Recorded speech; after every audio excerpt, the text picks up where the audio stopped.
Dun dun dun. We all know that Vosh rad. Dun. That's how the song goes. You know the song. Hey, what's up? Sorry I don't know anything about JoJo Land. I haven't finished part 8 yet. Or part 7. How y'all doing? Hey Vosh, we missed you. I missed you guys too. I did? Wait, it's out? Yeah, apparently. People have been talking about it like all day.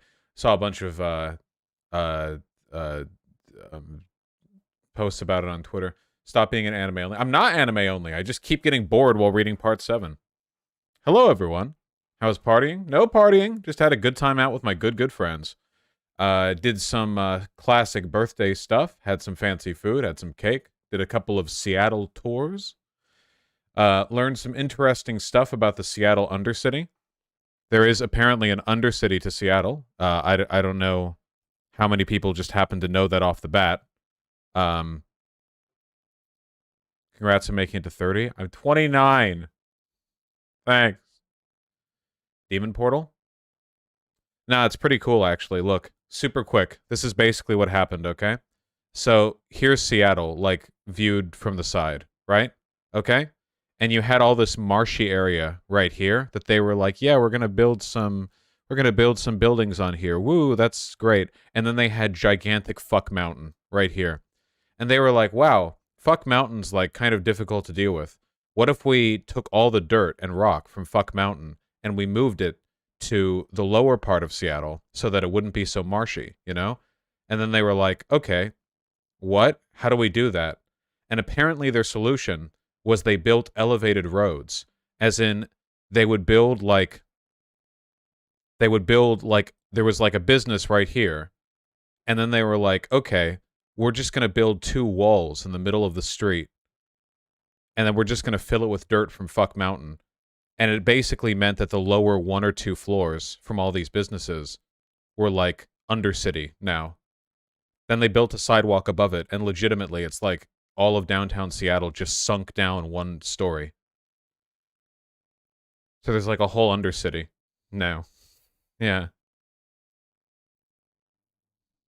Pretty wild, right? It's like everywhere. It's the whole. Yeah, it's like this.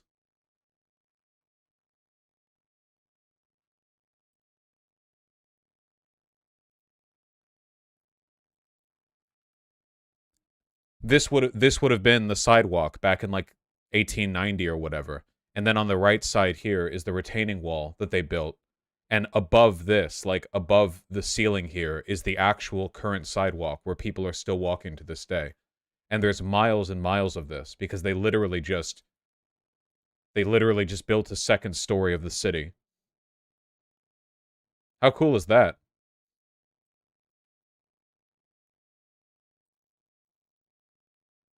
Literally, like, look at this. This was the base of a building, just a full building. And then they built over it, and now the second story of this building is the first story that you walk in on from ground level. So weird. Yeah, literal D&D dungeon crawl for sure. Did you go down there? Yeah.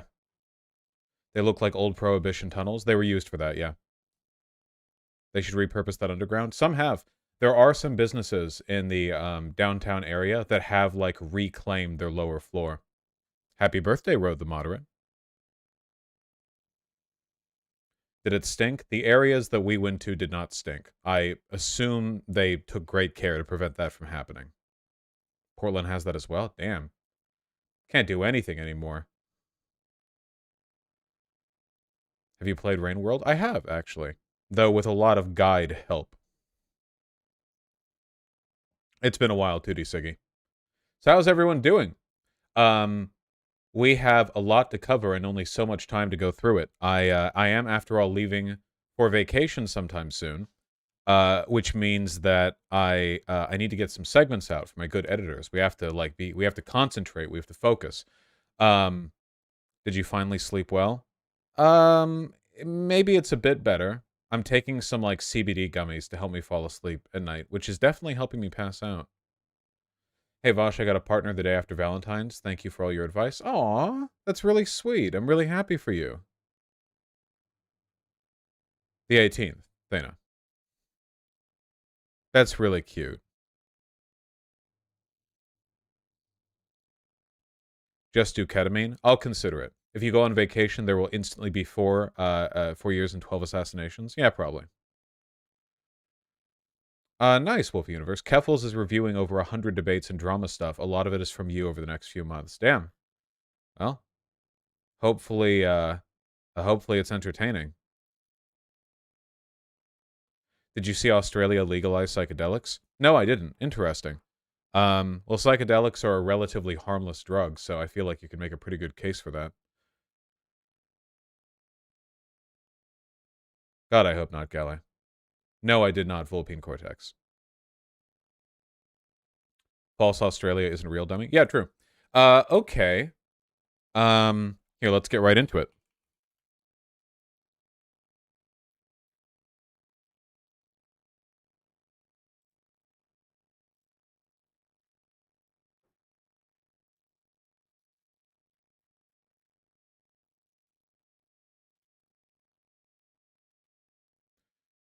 All right. It's been a while since I've talked about this specifically. I've talked about this like broadly for a while, pretty much all the time actually, but I think it's important to highlight some specific cases so we can talk about the broader problem maybe a bit more directly. So, here's the issue, okay? Who here has seen this tweet or seen people talking about it? Say her name is trending because people are using it for Brianna J, who is white, and I need y'all to understand that the phrase slash hashtag was created for black women who are victims of police violence. I've seen white people say they didn't even know this, and that's extremely troubling because that means y'all genuinely do not care about black women, especially black trans women. I'm going to be very frank. One of the reasons why we aren't where we should be in terms of infrastructure fighting against transphobia is because people have accepted the systems that facilitate black death because y'all have assumed it won't come for you. Okay. So, really quick question. Do any of you guys remember the Dave Chappelle special where he clearly had a chip on his shoulder about trans people, but rather than articulate any real points, he instead decided to make up this idea of like black advocacy being harmed by trans advocacy? You remember a weirdly like big portion of that stand-up special was him going like, yeah, well, you got all these white trans people who are like saying fuck off n-word. It's like, do we? Is that true? Like the basic gist of his stand-up there was the idea that like white trans rights are a kind of like bourgeois, like, like, oh, the privileged are looking for things to complain about, that kind of thing, whereas black liberation is like this real cause, and actually all these white trans people are uh uh self-centered. They aren't, they don't really care. I love how he ignored black trans people. Well, the basic issue with what Dave Chappelle was saying, apart from the fact that it's bullshit, like, as though, seriously think about this, guys. Do you really think, on average, that trans people are more likely to be racist than cis people? Think of the groups that trans people tend to hang out with. Think of the general, like, demographic interests that we're talking about here. Trans people are overwhelmingly likely to be progressive and left-leaning, which means that they are overwhelmingly less likely to be racist than cis people. Except for you guys, I guess. You're Vosh fans. What Dave Chappelle was doing there, fundamentally, was like a failure in intersectional analysis. You often see this issue with people who are kind of locked in a second wave way of thinking. TERFs do it all the time. Real TERFs, not the fake TERFs who pretend to be TERFs but are really just conservatives or fascists. Where oftentimes you'll see TERFs do this weird like segmentation of different minorities' rights. The idea that women's rights broadly are being attacked because of trans advocacy. It's a failure of intersectional analysis. A lot of the stuff that harms trans women harms cis women just through sheer adjacency. And it's not as though trans women benefit from male privilege. I mean, seriously, like, think about that for a second. It's a failure in intersectional analysis. So we have these tweets. This main tweet right here has 8.4 million views.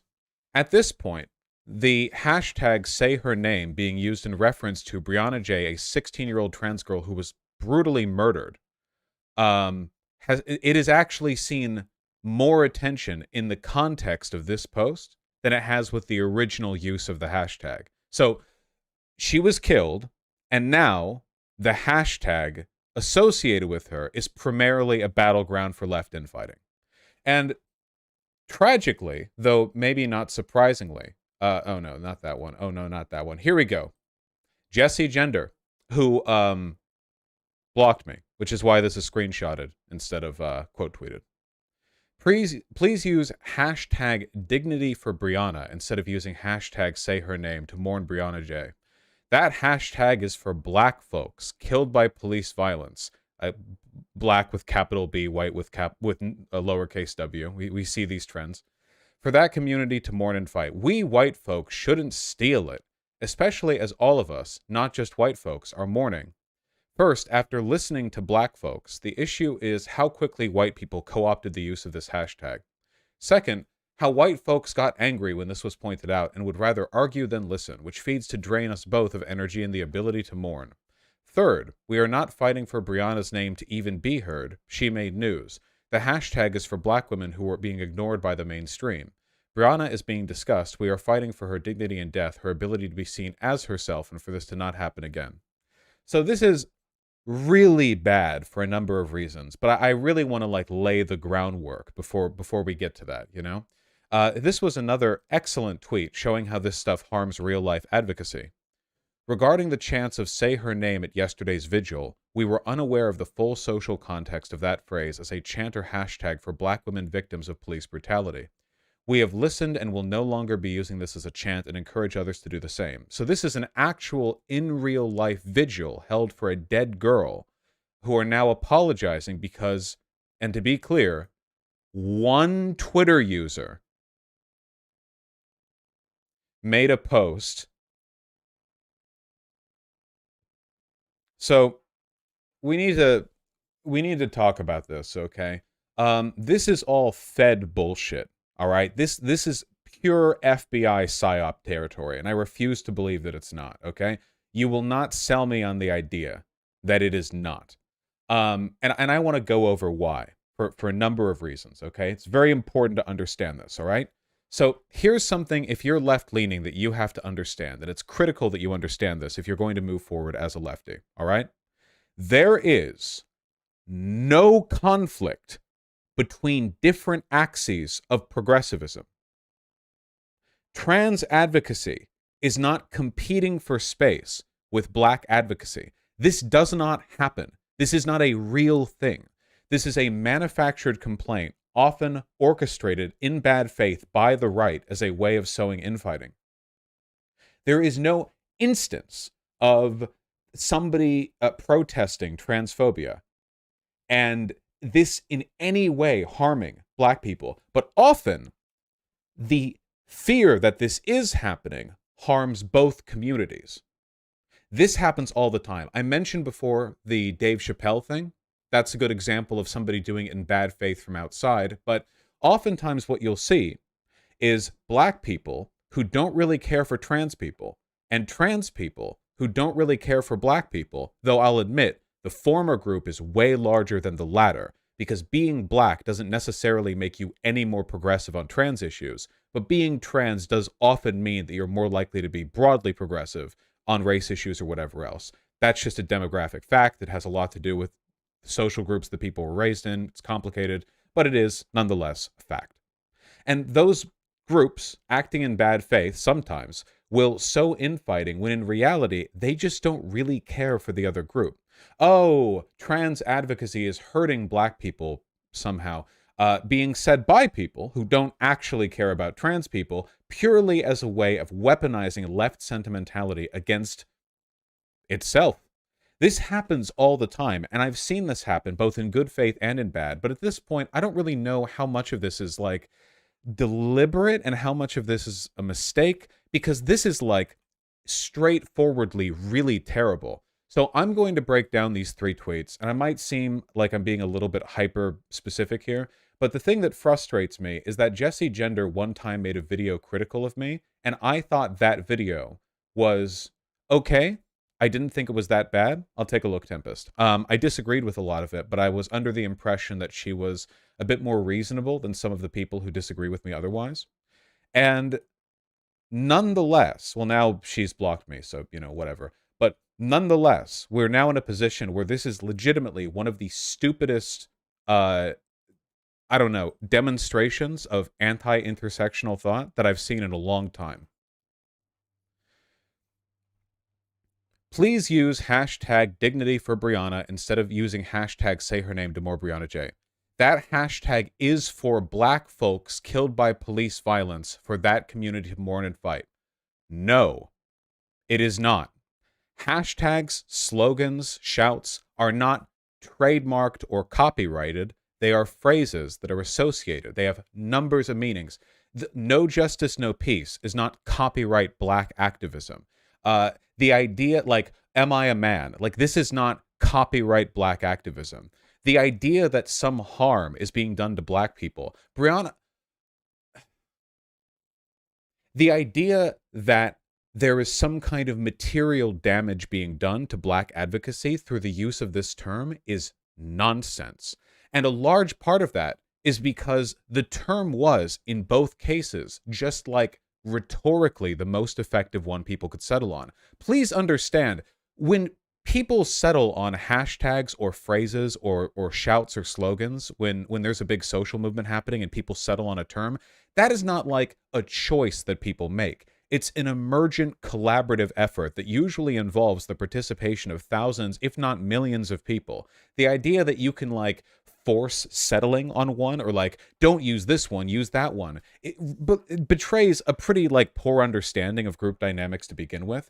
But if you are going to do it, it had better be for a very good reason. Like, if there is a reason to try to just, as a group, somehow move this tenuous network of tens or hundreds of thousands of people using a phrase over to another phrase, you would better have a good reason. A good reason is not, this was a phrase that was used years ago when another woman was murdered. Also, as Tempest very wisely reminds us all, say her name was not, as I understand it, originally like a BLM slogan. It was actually for Indigenous women, because a lot of Indigenous women get kidnapped from their reservations because there's, like, really poor policing there and not a lot of social protection, and they're very, very poor. So originally, see here, 50 murdered and missing Indigenous people. It's like a really big systemic issue. You hear about a lot of deaths and kidnappings and disappearances happening with Indigenous women on or near reservations. So are we to assume then? Very common problem in Canada. Yes, it is. In fact, I believe there was a collection of about a dozen of these disappearances that happened very recently in Canada. I mean, a couple weeks ago. Did you see any discourse about this? Because I didn't. I didn't see any Indigenous people stepping up and going, "Oh yeah, actually, actually, this is our term." Neither did I. No, because if you really think about it, it's a really dumb thing to do. Doesn't it make sense that the say her name slogan, label, chant, term, phrase, whatever, kind of has a synchronous, progressive meaning no matter what specific cause it's used for? Like, is there really that much harm, considering the fact that trans advocates, racial equality advocates, and indigenous rights advocates are, generally speaking, the same group of people? Seems really dumb to me to use terms like co-opting and stolen. But I'll continue. We white folks shouldn't steal it. Look at that. Steal? Seriously? Steal? The use of the term steal here, when it was like, we're literally talking about a bunch of people who came up with say her name because media reports were dead naming Brianna J. When they say her name, They're not only saying, say her actual name, her chosen name. The emphasis is also on the her. She's a trans girl. Makes sense. They would say her name. The point there's an added emphasis associated with the gendered pronoun. It makes sense that they would use that term. Stolen? Especially as all of us, not just white folks, are mourning. First, after listening to black folks, the issue is how quickly white people co-opted the use of this hashtag. First of all, I haven't seen say her name used in a long time. So it's not as though this is some kind of like active battle going on for relative attention. And second of all, probably more importantly, where is the conflict? Where is the actual conflict? What is the material harm being done? I'd also like to point out that there's no such thing as listening to black folk. You can listen to black people. You can listen to a black person. It's not possible to listen to black people broadly. You're not capable of that. Nobody is. I really, really, really hate how much idpol is weaponized by... Yes, I see the Keflos raid. I can see chat. Thank you. I really hate how much idpol is weaponized. Oftentimes by white people, by the way. Let's be clear. Jessie over here is a white woman, fulfilling the role of white women in progressive discourse, which is to use the fact that they have minority friends to dominate discourse and gatekeep other people. That is their role, of course. The savior. Second, how white folk got angry when this was pointed out and would rather argue than listen, which feeds to drain us both of energy and ability to mourn. I like here how this sentence suggests that people saying, we're not stealing a hashtag, you can't own a hashtag, we're using it for a good cause, it hasn't been used in a while, and also you can't just magically shift a huge group of people from one phrase to another. And I like how the onus is being put on them for being argumentative and not her, the one making the big drama post. Or say, this person, the one making the big drama post that really blew up. Why is it always not the ones who are actually instigating the drama who are being argumentative, but rather the people who don't want to be bothered with it? We are not fighting for Brianna's name to even be heard. She made news. The hashtag is for black women who were ignored by mainstream. Brianna is being discussed. We are fighting for her dignity and death, her ability to be seen as herself, and for this to not happen again. And this right here is like the absolute apex of spinelessness, to the point where I think this is actually like transphobic to say. The point, say her name, was because A, trans girl, B, she was being dead named. The term there is perfectly apropos. The slogan, the phrase, it fits exactly with what is being discussed. To not only argue that, I don't know, black women got dibs on this somehow, but then to argue the phrase isn't even applicable in this instance comes across to me as like unironic transphobia. And the degree of spinelessness that Jessie would need to have as a trans woman in order to buy into this narrative just because they saw one, like a Twitter post, it's like genuinely ridiculous. We will like it is genuinely unbelievable how self-destructive the left is when it comes to their constant desire to infight and prove who is woker than thou. This constant infighting, this ridiculous, like, can you imagine the right ever doing this?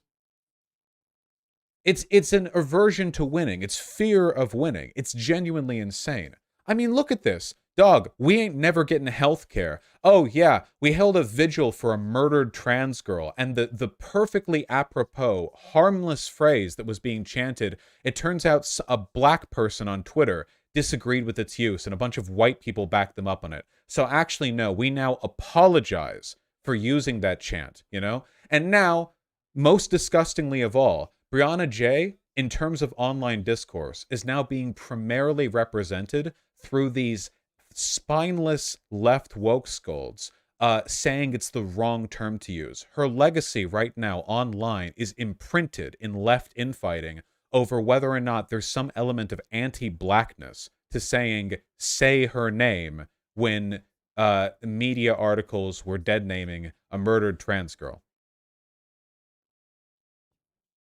By the way, that person's super colorist against mixed race people. Yes, Viathan posted this. If you go into the Twitter history of the person who made the original call-out post, they're like unironically racist against mixed race people.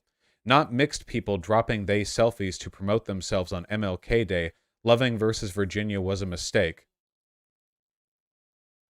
Presenting mixed people as being the solution to or a symbol of the end of racism is just another way of arguing black folk who are unambiguously so are not only a but the barrier to this goal. So in normal human words, this person is saying believing like thinking that mixed race people are in any way a sign of like racial progress is equivalent to believing in the genocide of black people. Last I'll say on this is that you can't put off talking about the fact there's an amalgamist agenda that seeks to position mixed as the future and therefore positions visibly black people as a barrier towards progress.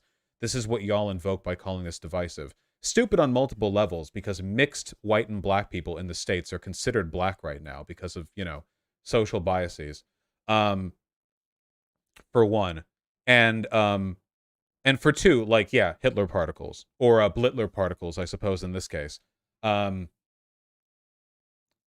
Why are all awful people secretly Nazis? This keeps happening. Well, the problem, like, just speaking straightforwardly, is that a lot of, like, frankly, stupid white people will just eat up anything black people say because they think that being a progressive ally means being like an infinicuck who, as a product of genuine white guilt, will just accede to any argument made by black people, no matter how dumb. This happens all the time. It is constant.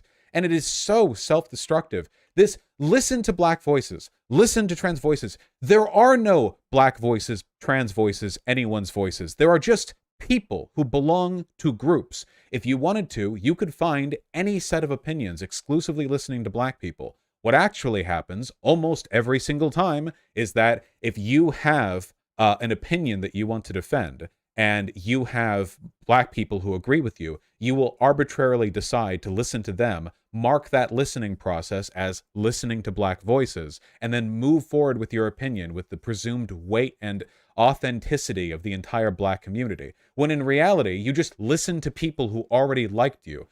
If you have friends or people in your community, you are likely to already agree with them on a lot of things, which means that if you defer to them for a kind of group consensus on your opinions, no matter what demographic they're from, no matter what racial or gender minority, whatever, they're likely to just confirm your priors and you walk forward as though you're now a Sherpa to all black people as opposed to what you are, representing a tiny minority of a minority of a minority. If you went up to black people on the street and asked them, hey, say her name was a hashtag used to mourn a murdered trans girl, do you think it's anti-black to use that hashtag? The 99% of black people would respond, what the fuck are you talking about? What? What? Even if you exclusively polled with, like, always online internet lefty black people, I bet you the vast majority of them would not agree with that perspective. It is ridiculous to run away from that with some kind of like group affirmation. The language that is being used here is so needlessly contentious for no reason other than because Jesse wants to gatekeep for woke virtue signal points. And that really is the only reason. There is a collection of people in the online left whose job it is, or at least they act like it's their job, is anytime there's any kind of discourse, their job is to immediately demonstrate, by being the loudest voice around, how willing they are to shut up and listen to other voices. Have you ever seen that? It's a very toxic mentality, mostly with white people, when talking about minority issues, where their role is to step up and very loudly exclaim, I don't think us white people should be talking about this. We should defer to voices of color who believe this exact thing that I believe. Us white people have no skin in this game, which is why we should defer to the specific opinions that I happen to believe beforehand and are represented by a tiny minority of people I listen to that I will refer to broadly as the entire black community. Just A 16-year-old girl was murdered. Does nobody else think this is psychotic? Like, genuinely psychotic? Like, maddeningly so? We will never achieve anything under this standard of behavior. Literally nothing. You absolutely cannot coalition build if people are willing to throw each other under the bus over nothing, over things that are factually without any possible demonstrable material harm. And as like as a moral principle, like, be on top of the smoldering, like, dumpster fire that was the previous discourse by being the most woke, or the most willing to listen to minority group X or Y or something. With this behavior on display, it's disgusting. It genuinely is. Yes, this is a good take. There's a certain trend in identity politics that seems more concerned with protecting intellectual property rights than, say, marginalized communities, articulating shared interests and organizing together in the pursuit of justice. And honestly, it belongs in the bin. Yeah, it does belong in the bin. When Huey P. Newton was asked what white people could do in support of the Black Panthers, he said they could form the White Panther Party. And you know what? They fucking did. When leaders from North Vietnam visited the Black Panthers and called themselves the Yellow Panthers in an act of affinity and solidarity, couldn't do that today. Cancel culture. It was welcomed and celebrated with the burning of draft cards, but I guess they should have stayed in their lane and found their own name. Yeah, the perfectly said. The most effective civil rights activists, leaders, and movements in American history and in world history broadly have always endorsed an attitude of pluralism, of coalition building, of shared identity. The idea that you can do some kind of like big like progressive miracle nationwide while separating everyone to their own distinct demographic groups. Oh, white people shut up and learn over there. White people, you mean the dominant power group, the largest, most powerful, most socially attained group in the country. Oh, you can't do anything. You just sit over there and let us handle things. And by us handle things, what I actually mean is us stand over here and like talk down to you and not get anything done, because we're not interested in getting anything done. We're interested in being like top fucking woke dude of the pile. Hassan retweeted this, so he's on the correct side of the discourse. No, I knew he would be. 100%.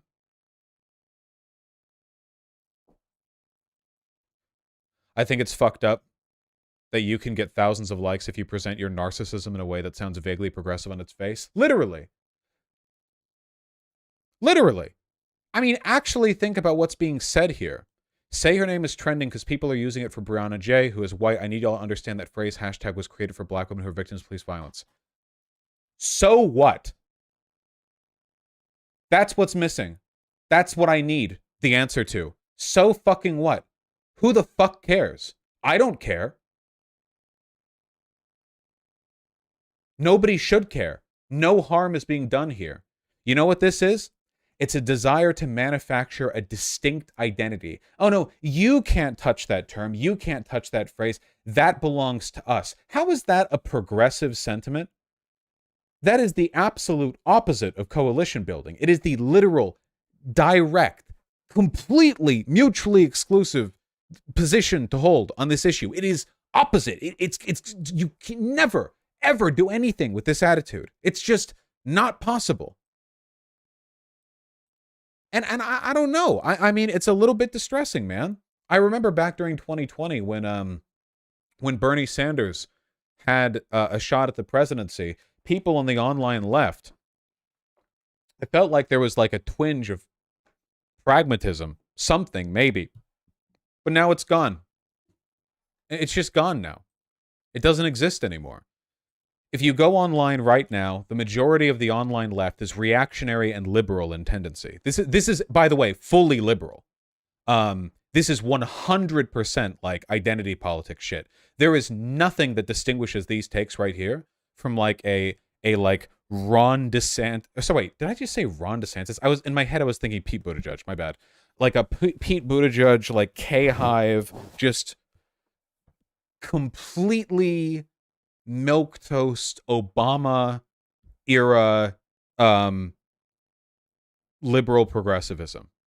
There's nothing else. There's nothing even remotely radical about this. It's reactionary and liberal. Yeah, it is. 100%. Obama.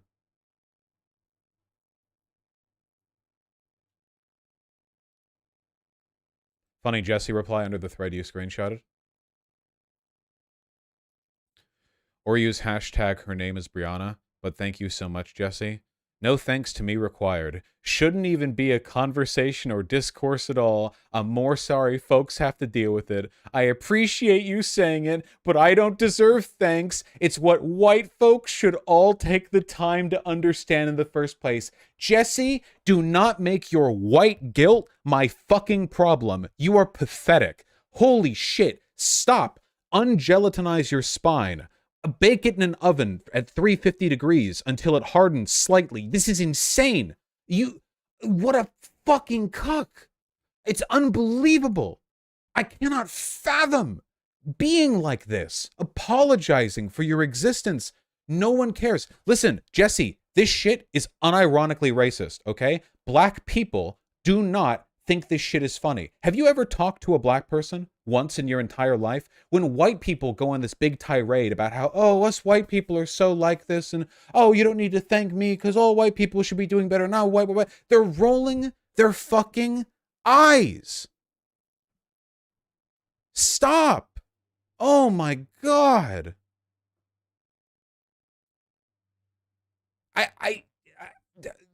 I would like to apologize to all the black people here. It's the exact same thing that like nice guy feminist men do, you know? Oh yeah, men are such animals. I'm sorry. I am apologizing to you for what men do. It is exactly the same thing. The exact same weird, covert, like insidiously narcissistic attitude. It's a walking stereotype. Yeah. I feel like I'm watching random white people tell me they know what black people think. It's weird as fuck. It is.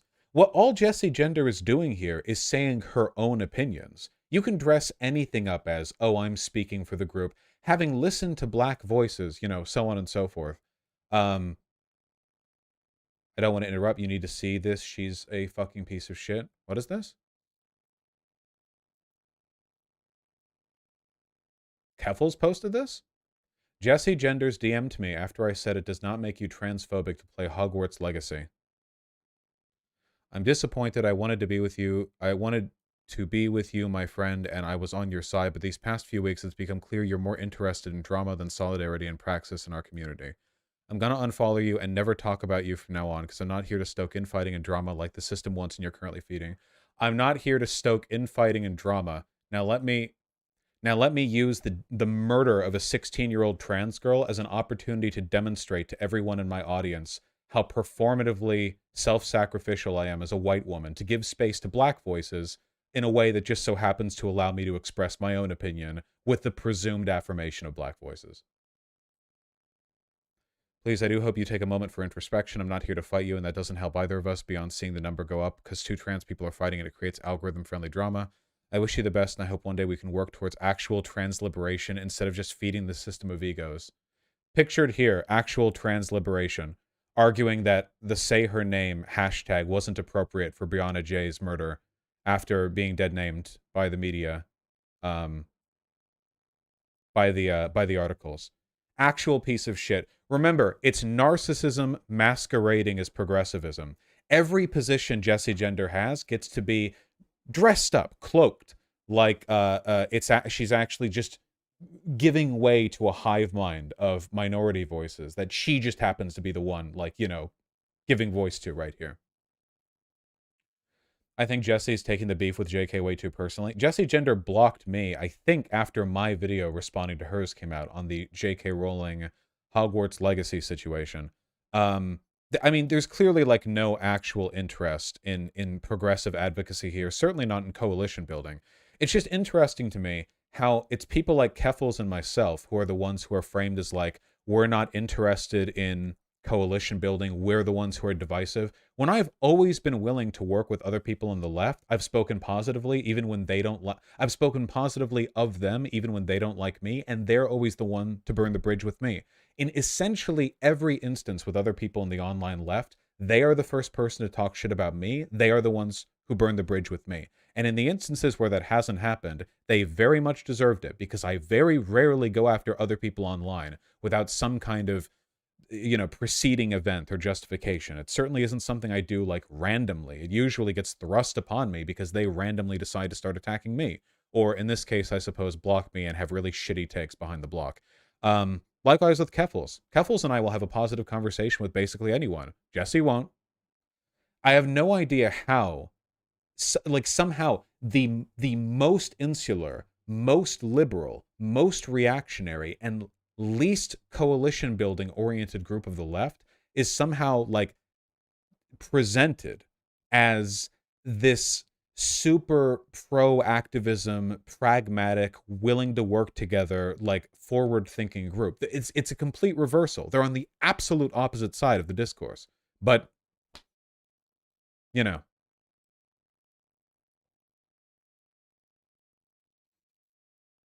is this really any different from a religious authority claiming they have the truth because their special relationship with God they can channel? I don't think it's religious like sociologically, but I do think they're trying to invoke the same kind of group fervor and hysteria that you do see in religious people.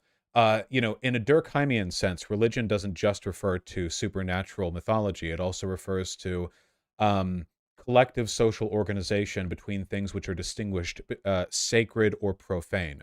So Durkheim might argue that, say, football or the Super Bowl can be religious in the sense that there is a kind of a set of like ethical doctrine, a dogma that is promoted as a way of building a kind of communal relation with the subject at hand.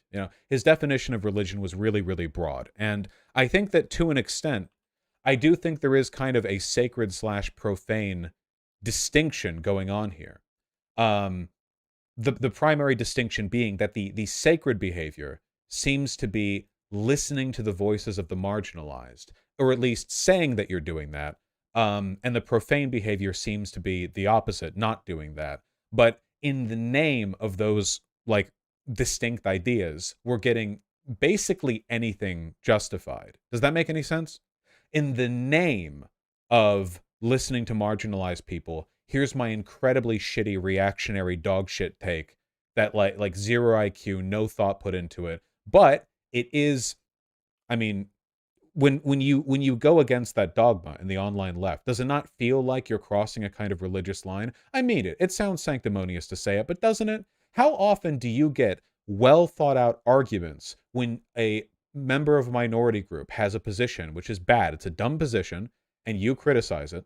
And the response is, well, why are you ignoring marginalized voices? And you explain, okay, well, because that one is really dumb.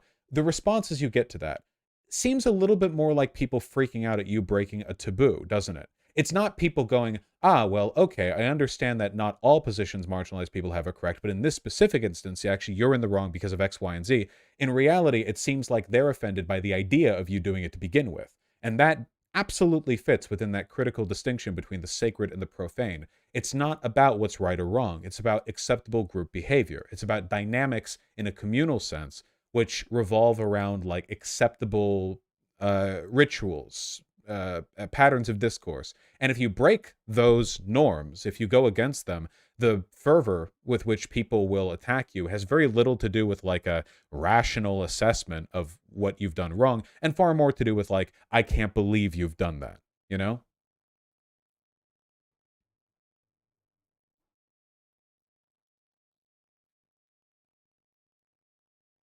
Where's the line between genuinely trying to be aware of stuff because you want to do better and being obnoxious? Don't ever say X position or Y position is better or worse because of the race or gender of the person who said it, unless you're literally talking about an anecdotal experience, in which case, yes, obviously, an anecdote on trans issues would probably be more valuable from a trans person because we're literally talking about anecdotal info at that point. Um, but like, don't ever buy into the dogma of like this is right or this is wrong because of the group who said it. That essentialist perspective is anti-progressive and it's anti-intersectional as well. Like we read about, the idea that a member of a minority group is inherently right on any given issue, even if it's adjacent to their minority status, is just wrong, and it's a reactionary perspective. It also gives an undefeatable argument to people like, say, Candace Owens, because once you've accepted that logic from the left, who's to say that you shouldn't be listening to her or Thomas Sowell or whatever soulless grifter on the right who happens to be black, you know? Should we be listening to them then? Obviously not. But, you know, I've talked to a lot of lefties in my time. I've never gotten an answer to that. Not once. Do you know how many times this exact conversation has happened? They'll say, you should listen to black voices on this issue. And I'll say, okay, well, there are black people in my community and black people don't all agree on stuff. Should I listen to Candace Owens? How many times do you think I've gotten a rebuttal to that point? You don't have to guess. Zero. It's happened dozens of times. Dozens of times. We've done this on stream. I've done this off stream. I've done this on Twitter. I've done this in Discord. I've done this in personal DMs and emails. 0 times. Not a single time has one of them thought to give an answer to that question. I wish I was exaggerating. That's how dumb it is. Not even through a numbers game, not even through the stochastic process of engaging with dozens of people on this particular issue, have we arrived at a single one who had an answer. What am I to do with this? Is this really the left that's going to win? Is the left seriously going to win when all it takes, apparently, against their intelligentsia to win at this moment is a black conservative to walk out and give dog shit takes while saying it's because I'm black? Does J.K. Rowling not defend her transphobia by saying it's because she's a woman and her experiences as a woman legitimize her opinions on this issue? Am I to believe her on that, then? I've never gotten an answer to that one, either. It is so self-destructive, and I have nothing but contempt for people on the left who signal boost and promote this bullshit because it gives them social points. Do not think that Jessie Gender is just mistaken on this, like it's some incidental, she could be moved over. This is a cynical attempt at being the queen bee of the cancel pile here. This is an effort to personally profit/benefit from a drama surge by cynically positioning herself as an advocate for voices that just so happen to agree with her. It is a deeply cynical process. I don't know whether she thinks this is how progressivism works, but it doesn't change the fact that it's being done deliberately. Transgender action block. As for these people, man, I just feel bad. Can you imagine being like a young trans person and going out to a vigil for a murdered trans girl, and then when you go back home, you find that the Twitter account that represents the group that held the vigil is like publicly apologizing for using the term because a decade ago it was used for something different? Yeah, we're really building a positive spirit towards future engagement. Vosh, that might be going too far. She's probably just young and stupid and doing it like you did, but more publicly. Problem is when it's in public, the ego gets in the way of correcting. I'm sorry, but I can't be that permissive of these ideas. This is really destructive stuff. I can only see this pattern happen like so many times where I will say something that is essentially objectively correct, or at the very least pretty harmless, get told by thousands of people to kill myself. And then all the people who are so outraged with my behavior will then like turn around and sort of either ignore that or collaboratively participate in what I can only describe as like the CIA's ideal version of the online left, where no actual coalition building can be made. Here's the critical flaw. Here's the thing that these lefties will never let you do. Change a mind.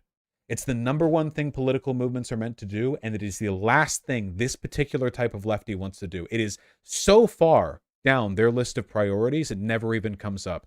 The thought of convincing people who don't currently agree with you to agree with you is not only is it not in the priority list, they don't want it. We've seen this so many times. How many times have we seen these excuses? Oh, we don't actually want these people in the online left. Oh, these edgy white boys who said like retard back when they were 14, they couldn't possibly be a good leftist. Never mind the fact that like half of the people in the woke scold online community are domestic abusers and freaks anyway. fucking like horrible, monstrous people interpersonally who are constantly tearing each other apart because they are performatively hyper fragile, and that obviously leads to a bunch of toxic infighting. Never mind all that, okay? These people over here, these socially powerful people, you know, millions of them, we don't want them in our online left because they're, I don't know, they're icky. We don't need these voices. They don't care about changing minds, and they certainly don't care about building power for their group. They just want a comfy social space to exist in on their way through fascism and then subsequently out the door, because that's what fascism will do to these communities and to this community. 90% of the shit that I get in trouble for is just, let's be real, acting like a normal fucking person. I make jokes that get me in trouble, and these jokes would be considered spicy on SNL, okay? We're talking like so much of the stuff that the online left gets angry at me for. And it's not to say I don't act controversial at times, and I'm fine with it. I'll defend what I say. I know that sometimes I'm even too spicy for my own good, and I walk back stuff I've said. That's fine. I don't have a problem with being that person. What I do have a problem with is feeling as though the biggest things that separate me from the online left are the least radical parts of me. The fact that I'm capable of being irreverent, or that I understand there's a difference between edgy jokes and actual reactionary politics. I thought everyone else got this really early on, frankly, but apparently no. Apparently that's actually a really controversial position, you know? Uncontroversial leftist position, I thought, I imagined. Coalition building is good, changing minds is good, but those positions are anathema now in the online left. The idea that we should reach out to people is taboo. So taboo that when I said we should reach out to insecure young men, I got thousands of people telling me to kill myself. I'm not exaggerating when I say that. You're free to browse the quote tweets. You can't browse my DMs or emails, but those were pretty interesting too. How do you think that makes me feel? I don't mind the death threats, by the way. A lot of these people are literally kids. It's not like I'm actually feeling threatened. What I mind is like their mentality. It's their death threats to me are less harmful to me than the dead weight they are to the left is to me. Does that make sense? The death threats themselves, not a huge issue. The fact that they're the kind of person who would issue them means they're a dead weight to the online left, which means the left broadly, which means, hey, you know, we're all kind of in this together, I thought. And man, it's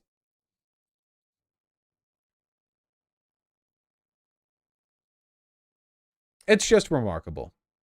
It is. The online left is unintentionally putting a huge burden on marginalized communities on doing their own advocacy instead of easing the burden. Yeah, it also does sound a bit strange to me that like a lot of white lefties, their response to like any kind of discourse on race issues is to go like, well, why don't you go listen to black voices? First of all, again, not possible. You can only interact with individual people. Second of all, why are you like deflecting that onto black people? Like, shouldn't we have a unified position on this? At least somewhat?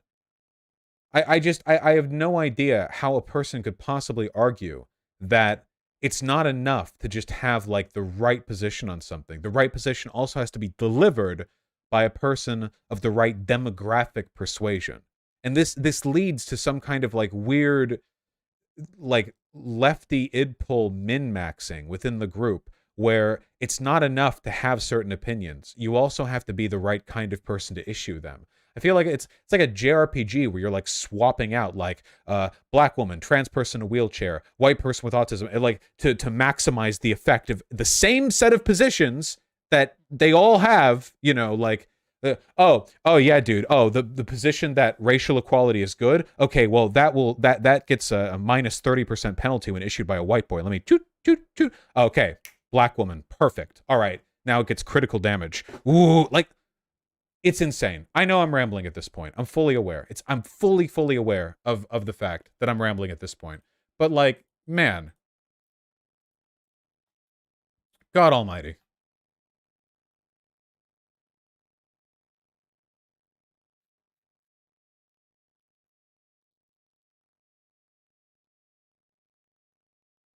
You're much better educated than I am. How accurate is it to say the American left is dominated by a sort of Nietzschean slave morality that makes them reject any path towards victory out of ressentiment? Well, that was a position held by Contra, or at least a point entertained by Contra in one of her more recent videos. And I did think it was a fairly decent criticism. I mean, the left is obsessed with resentment, like resentment politics. So much of left advocacy online is like people bitterly seething at people who are in power groups. A ton of it is also like them infighting to tear down people who gained a little bit too much prominence on their own side. Pretty consistent. Yeah, it's not a social club, guys. It's our fucking way forward. Someone linked this? Well, I don't know what that is. I'm sorry for linking this so much. Just, what is it? Don't just link a random clip. You both linked it without saying what it is. Did you see r/United Kingdom has banned all mention of trans people? Nice.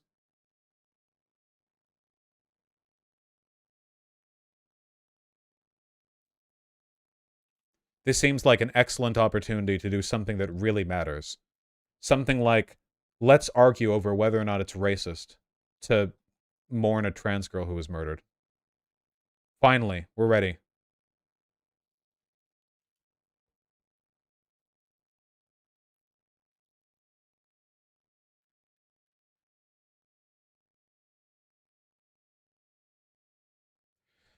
What would you suggest for a trans person to head to? What do you mean?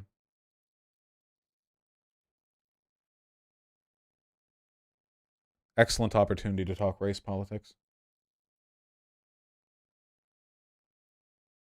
Do you agree the left would rather feel smug while losing than win? Yes. Hassan's take on this? Is that what you've been linking me? Hassan? Hassan? People in leftist communities unironically utilize the fucking good nature and empathy centered politics of leftist communities to basically fucking make everything about themselves. You are not an ally. Know your fucking time and place. Read the fucking room. Be normal. You're just being fucking selfish. It's like weaponized narcissism. Literally true. Completely true. Yeah, 100%. Absolutely. It is narcissistic. The desire to, like, I can't imagine the internal thought process of the take that you want to get clout over is white people need to be quiet and listen to black voices, and you're a white person, so you're like, okay, so what if I just talk anyway, but like talk about how other people should talk, and also we're gonna do this like right after the murder of a trans girl. You know, thank you for the check, CIA. Thank you for the check, FBI. Phenomenal. I know it's a bit off topic, but I just watched the recent Keffels video, and I swear some of these people would consider eye contact harassment. Oh, for sure they would, yeah. Because a lot of these people online are just fucking weak. Which really wouldn't bother me that much if they didn't keep making it my problem, you know? Political engagement and political advocacy take a lot of work, a lot of time, a lot of effort. They take a lot of self-sacrifice, if for no other reason than because you're going to be putting yourself up against people who hate your existence day in, day out. And if you're not cut out for that, if you're the kind of person who can't handle that kind of work, that's fine. It's not for everyone. I'm not insulting you. That's totally okay. I'll even tell people to take a break from my content if they're getting too doomer about all the nonstop politics stuff. It takes a lot of work on my end to go through all of it, stream day in, day out. And then guess what I have to have? I have to have a positive attitude through all of it. I don't have the privilege or the luxury of being negative, because if I do, then a bunch of people start writing posts on my subreddit about how it's irresponsible of me to be doomer or upset or depressive or pessimistic because I have a responsibility to uphold a certain tone or set of decorum for the online left. So I don't get to do that. I fully understand if some people want to check out from that kind of stuff. You know, I'm not going to blame them for that. What I will blame them for is making it everyone else's problem, because a lot of these people are too weak to go after the right. They're too easily threatened. They're too skittish. They're too depressive. So they'll go after the community they're more proximate to. They'll go after each other. They'll go after themselves. People who are too weak. You can go look. All of the people on social media who spend their time doing the woke scold cancel culture bullshit, look at who they get angry at. Look at what their tweets are doing. Are they going after the right? How much time did they spend going after Matt Walsh? How much time did they spend harassing Ben Shapiro under his tweets? How much time did they spend with the Jordan Peterson tweets? How much time do they? None of them. They don't, because those are hard targets, because they don't want to do that. Because actually going after the real threats to them, that involves a lot of work and emotional energy.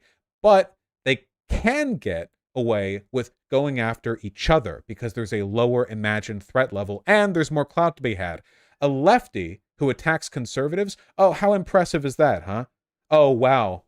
You're not a literal fascist, go you. Not much clout to be had, but going after other lefties, oh, now you can prove you're not only more progressive than fascists, you're more progressive than other lefties in your own community. That's why they cancel each other first, by the way. It's because there is more clout to be had in a purity testing game to go after people who are higher up in the progressive totem pole than to go after the actual real threats to us socially.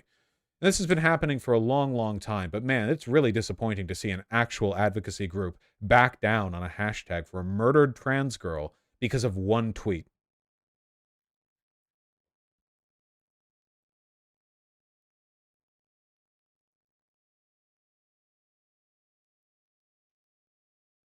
Why do we care about them? Because they're hugely influential. The entire online left is massively influenced by this tendency, by this dynamic. Aren't we doing more damage by talking about them and amplifying their bullshit? No, and I hate that mentality. The idea that you can have this like overtly abusive, like self-destructive behavior on the left, but calling it out or criticizing it is actually the disruptive element, you know? I disagree. I disagree fully. It needs to improve or we're all dead.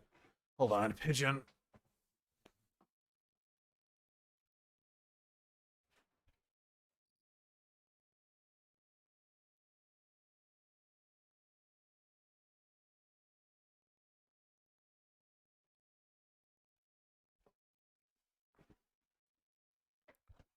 Huh? Gotcha. Why do they spam the dog? Lord only knows. They can't really be ignored. Do you think this online liberal mentality is a product of the internet? Well, any online mentality would necessarily be a product of the internet. How important is Twitter to the online left in the first place? It's pretty important, unfortunately. How is this not just liberal colorblind shit? It is liberal shit. That is true.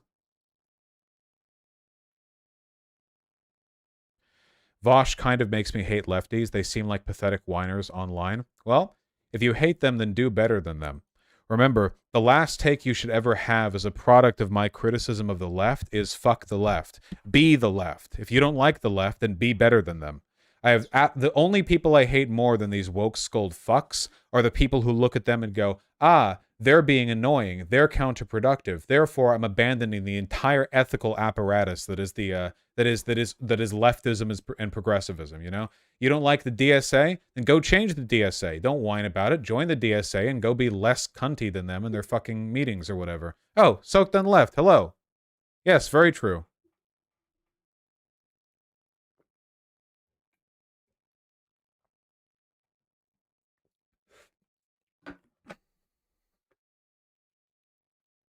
Is there a way we can change things? Could we find a way to leave Twitter behind? Nope. Can't. Gotta change the tendencies. Gotta do work. Gotta do work. Hugga Master, you're cruising for a bruising with those spam posts. Already saw it, Postintube. Ponstubine, or whatever.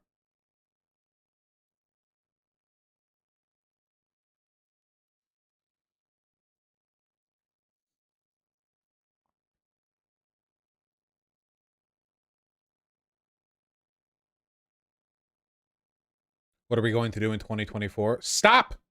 Doomering. Would you book haul fat removal? What does that mean? What is chat on about today?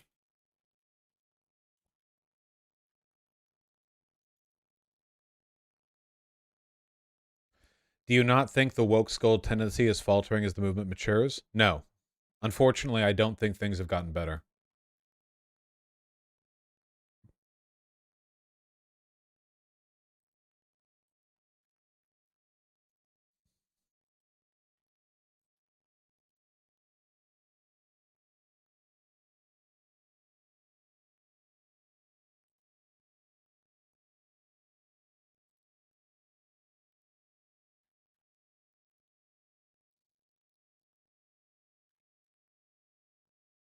When you give the Candace Owens example, do they walk around the question or do they literally not answer? Either or. Sometimes they just won't acknowledge it. A lot of people that I've talked to on that issue seem to get offended that I would even challenge the premise.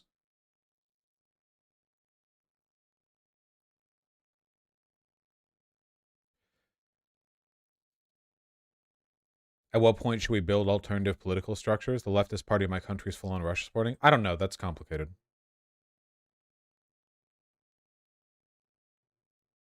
Progressive Victory 2022 isn't done, Full Metal Socialist. Do you think these woke scolds would scurry over to the right given the chance? I mean, I don't know if they would, but like even during the Holocaust, there were like people in the Jewish community who would rat on other Jews, and some of the people in the online left would 100% rather like throw fellow progressives into a volcano than like change their station or their position. Like, God, do you remember the person who Keffels talked to, who started doing a mass report campaign of Keffel's account because Keffels called a group of Nazis on a Twitter space retarded, and that person was openly admitting that they would rather see Keffels banned than like allow her to exist while calling Nazis retarded. That person would 100% sell out a Jew that was in their basement. Like 100%. The exact same type of behavior, indistinguishable. It is exactly the same thing. They're just not in a position to do that right now, but they would if they could. It's ridiculous.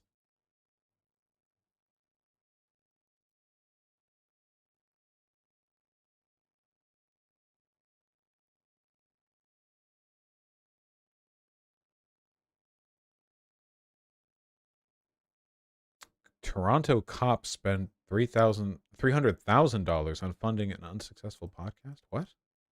How much money does it take to fund a podcast?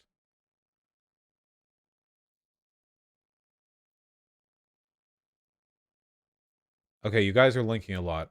Hold on.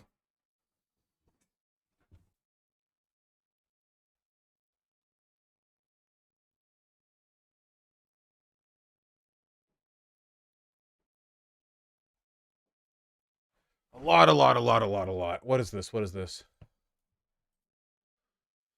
Toronto Police Service defended spending more than 300,000 producing a podcast at Wednesday's budget deliberations, arguing there is a great amount of interest publicly around their work. How much does it cost to start up a podcast? You need 2 USB microphones and a laptop. What do you...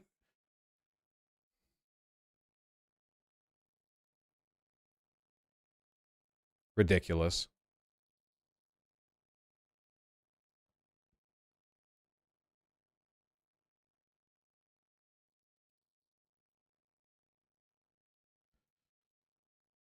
I think we can all agree there's a great amount of interest publicly around our cases, around the work we do, she said, adding that many of the podcasts get over 10,000 impression views cumulatively. Many of the videos in the podcast YouTube channel have under 1,000 views, although one has about 3,500. Okay. Sure. What is this clip? The Young Turks commits to bringing Vosh on the show more often? Oh. All right, back during the social break here. Let's go to Super Chat. Benjamin GL, very generous, so we appreciate it, brother. Can we get Vosh on the power panel on Fridays with you guys? I'm down to watch Cenk and Vosh have a scream off with the news of the day.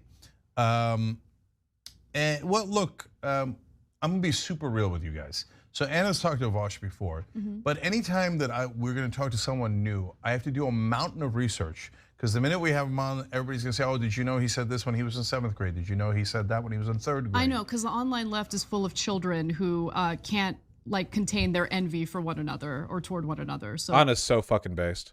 they have to destroy the reputations of people who agree with most of their political beliefs. Yeah, so that's what it is. So, but you guys have asked from time to time, enough so that we'll do it. We'll figure out something and we'll. If Anna's talked to him, good enough. Okay, so thank you for bringing it to our attention, and we'll look into it. My DMs are open. Plus, I fixed that virtual cam issue, so we're not going to have any more weird glitchy cam. bullshit. If we're on again. Spain passes law allowing anyone over 16 to change registered gender. Yeah, I saw this. Like I've said before, Spain is really, really based on trans issues. They're just weirdly pro-trans, like anomalously. I think the most pro-trans of any country on earth, actually. So, yeah.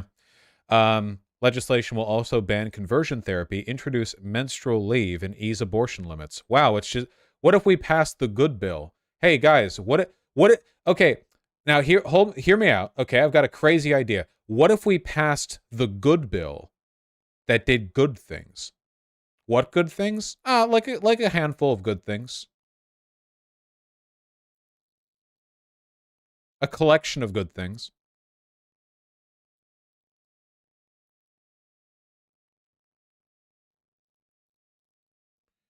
What is menstrual leave? I assume it would mean like you would get like a day or two a month of sick leave. That's like if you have periods, right? Like big ass period.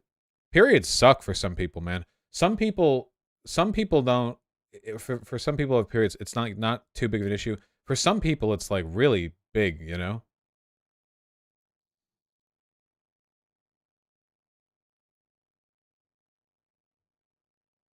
And period flus are a thing, yeah.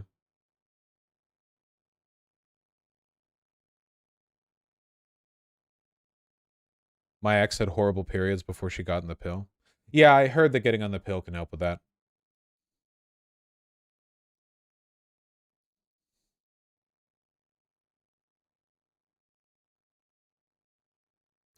To be fair, Vosh, it was the more leftist coalition partner of the Spanish Socialist Party that pushed these base laws.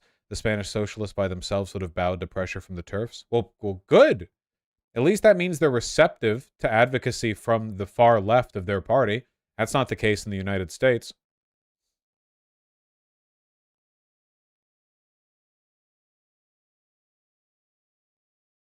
Rate this hog's gun handling. A police officer in North Carolina pulls a gun on a 14-year-old girl for using her phone. Ah, good. My wrist, I will let you record your wrist. For what? What are you arresting me for? Because here's the deal, okay? You didn't identify yourself. Okay. I told you my name. I gave you my name, my first name, my last name, and my date of birth. Failed to identify what state you're out of. I have said, no idea who you are. I didn't understand your question. I said, what do you mean? I said, I work here. I work here. So obviously, please put your other hand behind your back. Please call a You're cop. Call another cop right now. What are you doing? What are you doing? What are you doing? I didn't do anything. What are you? Okay, obviously, fuck all cops. However, as always, I have to give the requisite safety reminder to everyone watching that if a cop is asking anything of you, you do not argue, you do not yell at them, you comply fully. That is for your own safety. It has nothing to do with the morality of what they're doing. It is entirely disconnected. You're doing this because all cops are twitchy animals. Just that's it. Just a safety reminder. Important to say. For what? I said who I was. I identified. Vosh, I'm not complying with unlawful orders. Yes, your ass is. You will comply. You will absolutely comply with unlawful orders. Yes, you will. If they tell you to sit down, anything they say, you will comply. Okay? If their unlawful order is, hey, you need to go over there, rob that 7-Eleven and give me some money, then if you want, you can just sit down on the ground and keep your hands behind your back. All right? You don't need to be doing any coercion entrapment bullshit. All right? But apart from that, just don't piss them off. Okay? Comply, don't die, and try to record them if you can. It's not always easy to. They have tried to introduce laws to prevent you from being able to record them. Can you call them names while complying? Please don't.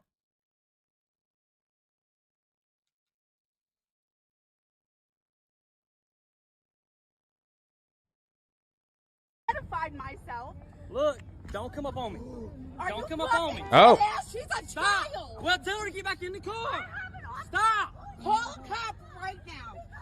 So this cop just drew on the girl for walking forward while holding a phone all the way down there.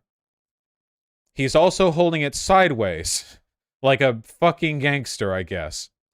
So, this is why, safety warning, you really do not want to do anything around cops. Because they're fucking psychos. They will murder you and get away with it. They will murder you and they will get away with it. So please stay safe. Stop! Call a cop right now. Call a Get in the cop car. right now. Get Get in your the phone car. out. Get your phone out and record. Record it. Record everything. Put your hands behind your back, please. No, You're I not identified. doing I what you're- identified myself. Please You're put trying- your hands behind your back. I identified myself. Please put your hands behind your back. No. Ma'am, You're trying to detain me for nothing. Get off of me. please put your hands behind your No, back. I will not put my hands behind my back. No, Put your hands behind your back. no. Call. Oh, that was a TikTok. That whole thing was a TikTok. Okay. Vosh, why won't she comply? What the fuck? Well, not everyone understands that you really need to not antagonize cops, unfortunately. The thing is, like a ton of people who are hurt or killed by the police, you know, antagonize them in some way. But the thing is with that is like, you should be able to antagonize cops without being killed for it, you know? Purely as a safety measure, I say, you know, don't antagonize, comply with any orders, blah, blah, blah. And like, yeah, most of the time when people get hurt or killed, it's because they did not immediately comply. Sometimes they fully comply, completely and totally, and they still get killed. That definitely happens. Most of the time, it's because there's some degree of non-compliance. Morally, non-compliance should not be rewarded with death from cops, obviously. But as a measure of pragmatism, it's important to point out that, yeah, if you want to live, it would probably be best to comply.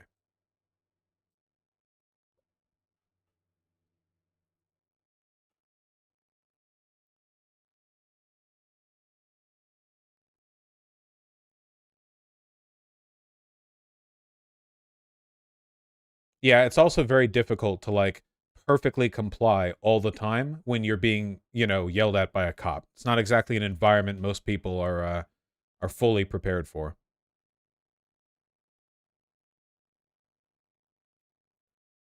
Chances he gets fired for this? Not very high.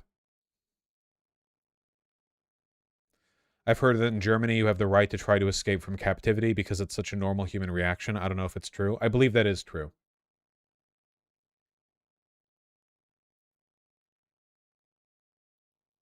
Obviously, that doesn't mean you can hurt people, you know, when you're trying to escape. Like, that'll still get you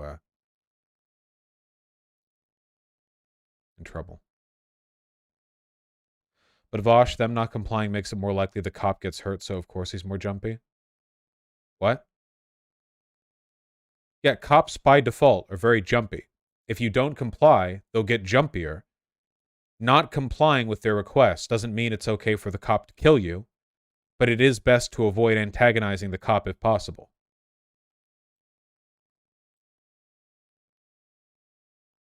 I think that was sarcasm. I can't tell. I don't know.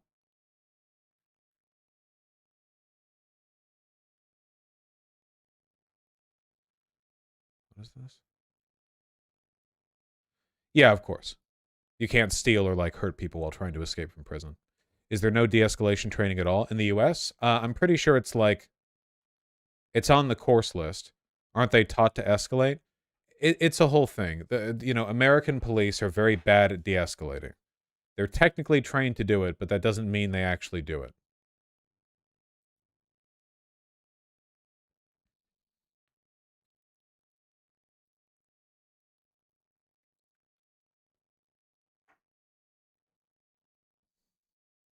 Now, what the fuck is this?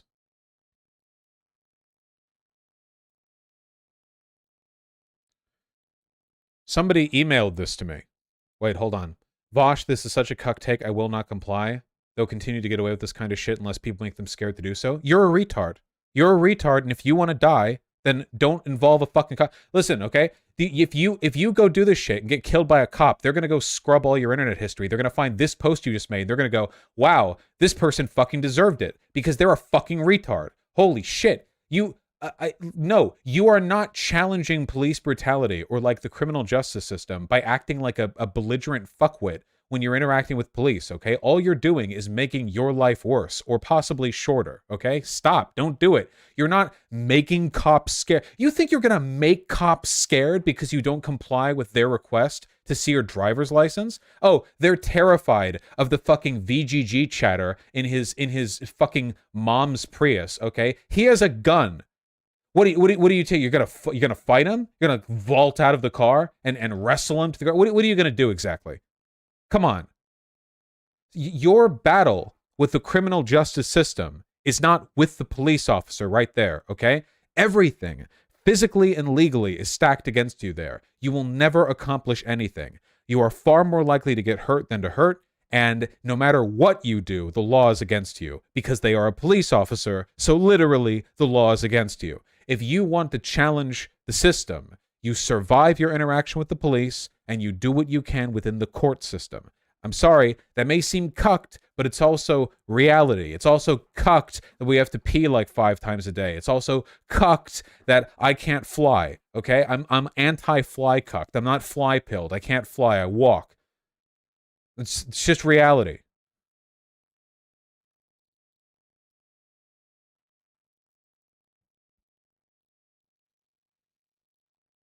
Vosh, how do you feel about leg shots? Cops can legally aim for the legs in the Netherlands and Sweden. It's stupid. There's no such thing as like shooting to wound. That's not a real thing. First of all, shots to your leg, your upper leg, your thigh, can kill you just fine. There's plenty of blood moving through there.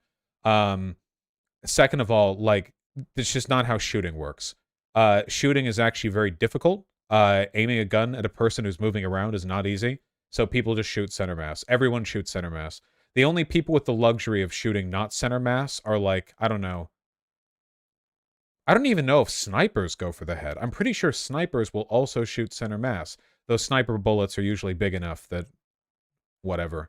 Yeah, John Wick goes for the head, okay? Everyone else goes for the, yeah, hostage situation, okay? That's what they, you know, that's where you aim for something special. It's like, you have to hit the top of his head because the hostage is in front of him. There you go. Now we found the one time people do a specific, you know, shot.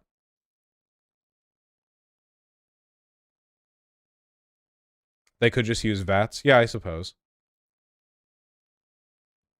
Did you see this guy saying he's a killer and will kill again now that he's out of prison? What?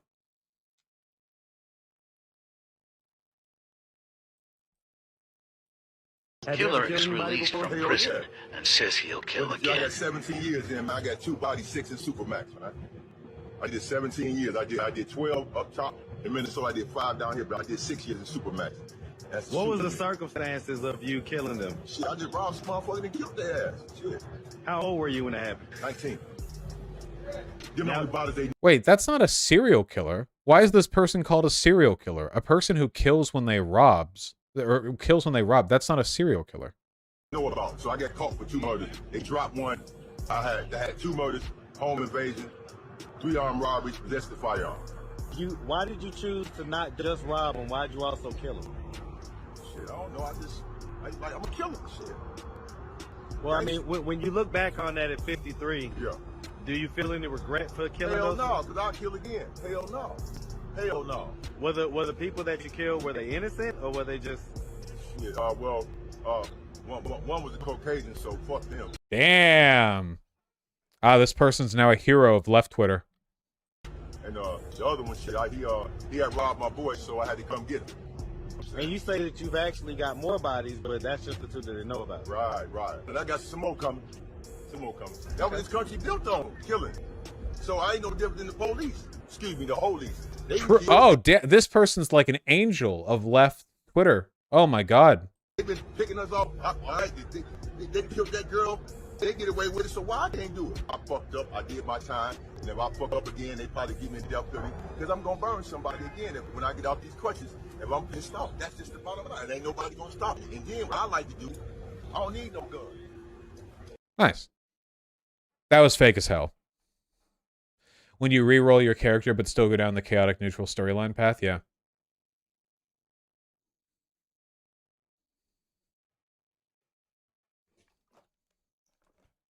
He's insane. No, it's like almost certainly fake. Yeah, like completely made up.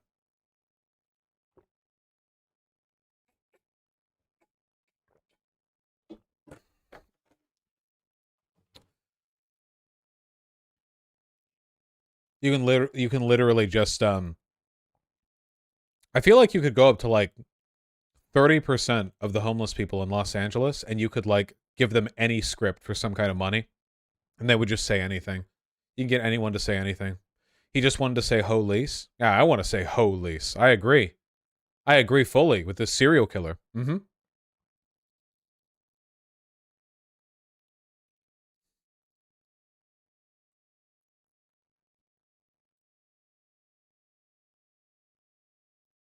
You drinking out of that thing is the most American thing I see on the street. It's just a big gym water bottle.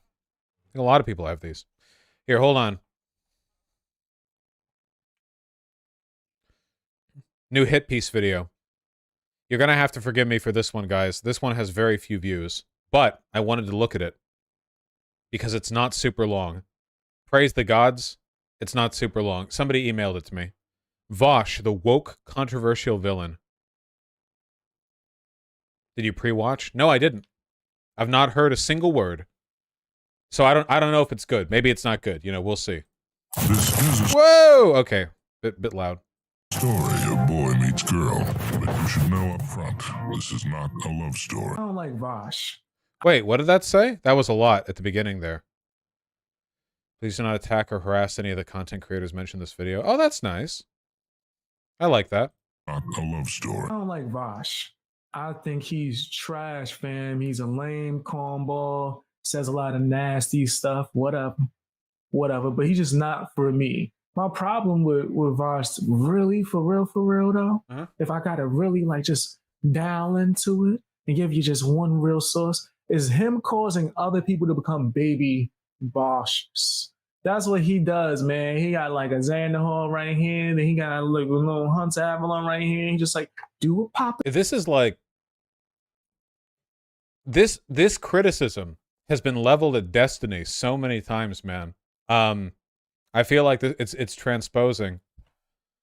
Zan isn't even a socialist. Hunter Avalon's definitely not a socialist. But, you know, whatever. We'll listen. So this is a conservative, right? Because he's calling me like the woke controversial villain. So his concern would be, oh, this person puts out a lot of videos. Like a lot of videos.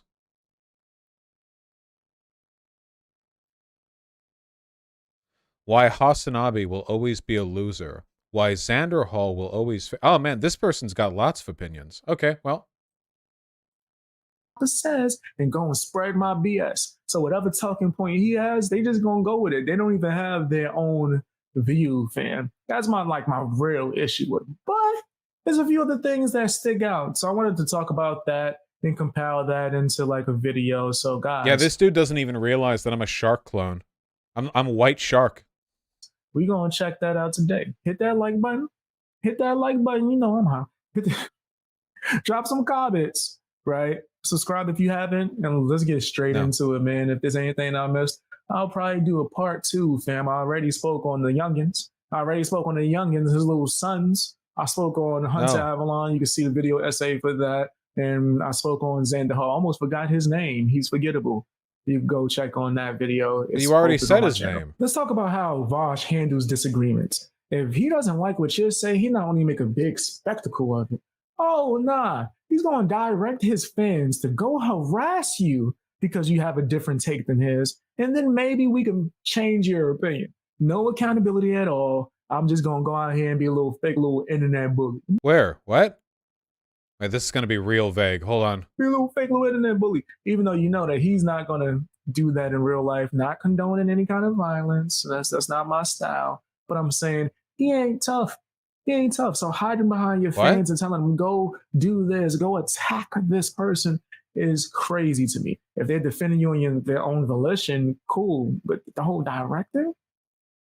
You gonna go tell them? Was this scripted or was this all off the cuff? This feels poorly structured. First of all, who is this Vosh guy?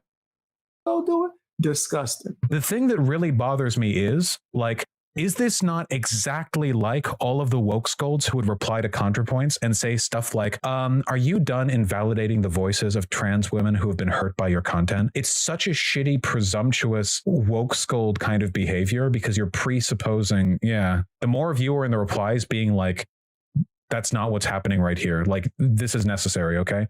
Publicly shame her into changing her mind on this. Now, if that didn't work, you got another option. You got a few options. Wait, so this guy's a con, but he has an issue with me saying that people should get in the replies to disagree with Contra? The Contra thing was dumb as shit, to be fair, Bosh? No, I don't think so. I actually, it's kind of like a litmus test, in my opinion, because like in that Twitter thread, there were so many fucking people attacking me. And then I'm live streaming and I say like, okay, well, you guys go over there and fucking shame her. I don't care. I'll say shame her into agreeing with me. Is that like wrong to say? If somebody's saying something wrong or like treating me poorly and I'm like, yeah, go shame them into agreeing with me. Is that, are we under the impression that there was some kind of like different nature of the discourse taking place before then? Like before that point, you know, it was pure logos. Everyone was engaging in perfect harmony. Nah, I don't buy it. You have a lot of dumb fucks in chat. I didn't see any people being super irresponsible in that comment section. Did it accomplish anything, though? Ah, a counter question. Have I ever accomplished anything? Is shaming a form of harassment to you? Oh, okay.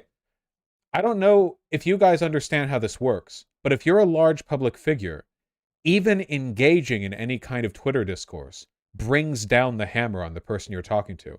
Contra is a huge figure. If Contra jumps into a thread where I'm arguing with somebody who was slandering and sexually harassing me to start agreeing with the person who was slandering and sexually harassing me, and then she attacks my position, then admits she doesn't know what my position is because she's never seen any of it, and all the while her fans are attacking me over it, what is happening is already like as much of harassment as any me saying you guys go in there now. Well, I guess what I don't like is the idea that it's okay as long as it's implicit. I thought we all agreed that any kind of engagement with disagreement was going to involve that fan behavior if you're a large figure. Back in the days of Gamergate, where you would have people like Sargon of Akkad make videos attacking some YouTube feminist, and then like the YouTube, they wouldn't say go attack this person, but obviously it would happen anyway. I don't know. People find whatever excuses. The next one is to offer you money. Oh yeah, if you take down your video, what? He's gonna pay you. He'll even double what you made on the video just to get you not to have an opinion other than his. That's crazy, bro. That's a. Oh, the Noah Samson thing. Yeah, that was poorly phrased. I thought because his video was so fucking dog shit that I was like, take it down. But then in my head, I was like, wait, but ad revenue. Like this is his living, right? So I was like, I'll pay you for it. But then it's like I'm paying you to take it down, right? It was born out of kindness in my heart, you know. Also, wait, immediately this video is like super boring. There's not really much structure here. It's just kind of like AJW. What's happening here? I can't argue. Do you have like a legal degree? My background is in criminal justice. I don't like to bring up credentials because they're worth nothing in an online discussion that isn't really about anything and was never intended to be productive in the first place. But when you're trying to say that you are educated on criminal justice and you don't know the first thing about criminal justice, that American law and laws in other former British colonies, just to make sure expertise in a subject and literally not, in fact, misquoting. What the fuck? Okay. Never mind. This is boring. Sorry. I love you guys. I'm actually bored now. There's not really any structure to this. Who is this guy? That's Actual Justice Warrior. I debated him back when I was, like, I don't know, 2.5, 3 years ago? What's with the shaking? Probably a way to avoid, like, auto DMCA flagging. Hey, Vosh, did you see this video of a woman fighting off an attacker at the gym? Really makes you think about all the folks that said women were making a big deal about nothing. Also important that folks learn self-defense. What? A woman shares her experience after fighting off a man who physically assaulted her in her apartment complex's gym. Nashali Alma wanted to speak out about her experiences to encourage other women who have dealt with similar incidences to speak out. Jesus Christ. Is this safe for work?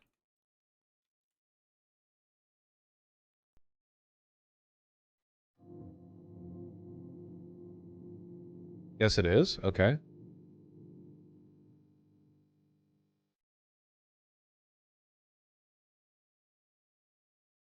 Whenever he was at the door, I buzzed him in, and he came inside. My thought process was it was just another dude coming in to work out, so I didn't think of anything out of that.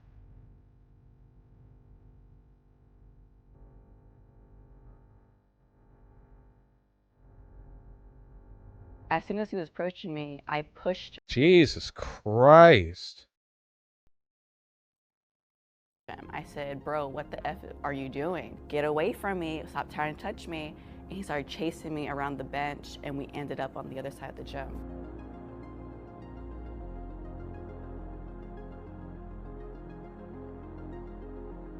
I'm grateful that she came forward.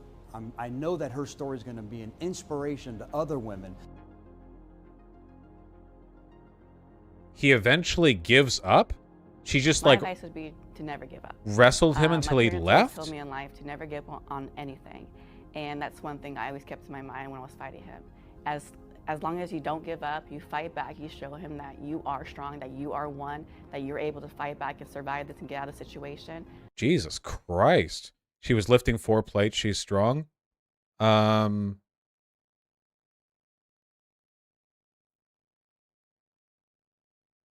she was doing something there. Jesus Christ. Bosch rapists are all losers, lol. Well, yeah. Where was the staff though? This is an apartment gym. This isn't a public gym. So I guess, and I hope this doesn't get construed as victim blaming at all, because it most certainly is not. But like, man, if I was at an apartment gym, I would never open the door, because you can only get in with like the card they give you or the keys they give you for the apartment thing, you know?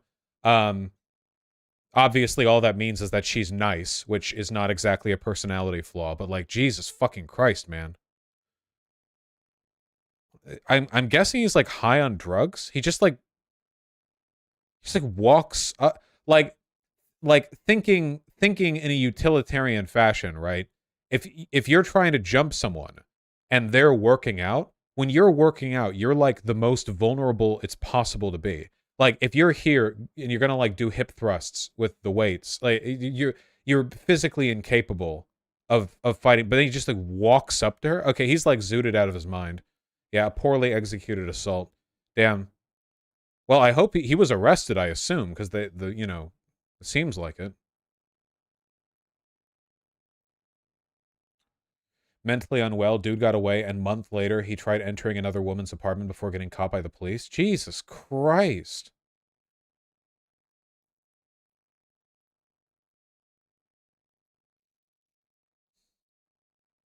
I used to be in a project with Dylan trying to figure out a way to encourage women and LGBT plus people to learn self-defense, but it never got off the ground once Ukraine happened.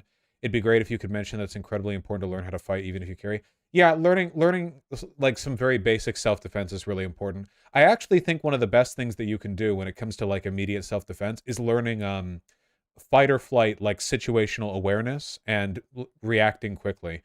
Because especially because like if a person's trying to hurt you and they have a weapon, you have basically no shot of winning against them unless you also have a weapon. And it's like, realistically speaking, like that escalating threat level goes up really quickly. But most of the time, being a little bit faster and a little bit more clever and a little bit more aware than you might be otherwise, that would make the difference more than being like a little bit better at throwing a punch or a little bit better at jujitsu or whatever. Yeah. Wrestling will save your life in these situations regardless.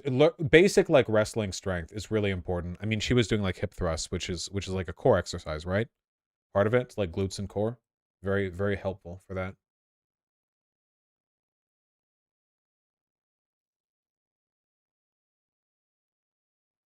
What kind of places would you recommend going in to learn self-defense? I mean, there are plenty of like martial arts studios and stuff, right? I don't really know what the best one would be. Isn't Krav Maga supposed to be really good?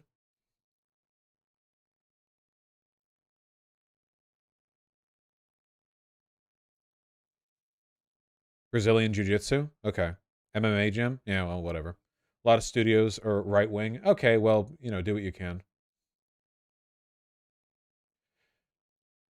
The person who sent you this video was trying to justify those paranoid crazy women from a week ago or so schizoing out about a guy from the gym standing there. I don't think there's a relationship between this and that. There's no relationship at all. I don't even know if that was the point they were making.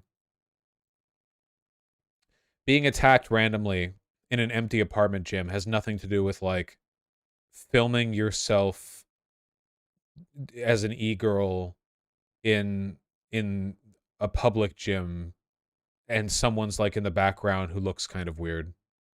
Krav Maga is a meme? Oh, is that true? Oh, okay. Well, good on her for making it out, man. Fuck.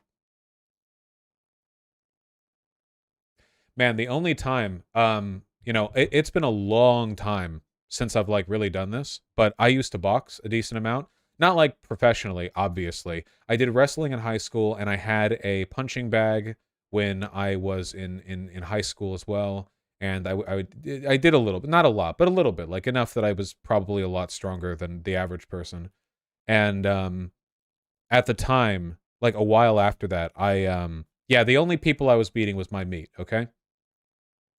But when I worked at a frozen yogurt place, I remember I was closing up one time, and I was the only person in the front of the store. Like, there was no one else next to me. It was just the manager in the back. And there was a guy who came in who was drunk. And the guy, he kept trying to put his arm around me. And I swear to God, I was so fucking ready to lay that guy out. Which would not have been impressive, because this guy was 6 inches shorter than me and very drunk. So that would not have been like a tremendous demonstration of martial prowess on my part. It would have been pretty easy, actually.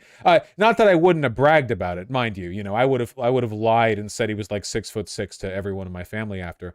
He tried to put his arm around me, and then I like tried to like duck underneath it, and he did it again. And the twinge of like, am I gonna have to punch this guy in my brain was so distinct and so memorable. That immediate feeling of like, oh, I might have to address this by punching it. And I have to say, that is a very weird feeling, and I cannot imagine how this shit feels, man. Oh my God. Like, I hated how that felt, because it was like if nothing else, it's like, wow, that's inconvenient, you know? Like, wow, we're gonna have to do something here. But like, I'm a big guy, man. Having to have that feeling as like a chick, especially with the whole like threat of rape and everything. Oh my fucking God. You try to duck underneath the short guy? Well, he was putting his arm over me from above. I couldn't exactly like leap over his arm 6 feet off the ground.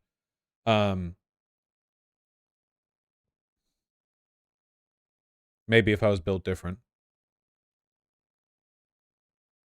Just flip over his head. Yeah, I should have done that. It was a big weak move from my part. You should always have a closing buddy. Well, mine was in the back. They were counting papers and stuff. Yeah. Shared this because I help teach women's self-defense and want to spread awareness. There's a martial arts gym that are safe and inclusive spaces. No, yeah, I think it's really important to get into that, you know? Not to mention, it'll make you feel a lot more confident, and it's a good fitness thing. It's just good to be fit, you know? Everyone should try to be healthy. It's always good to be healthy as best as you can, so it's good to.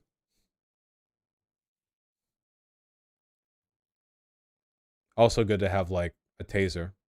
Though I don't know if you could really have that at your apartment gym. Seems difficult.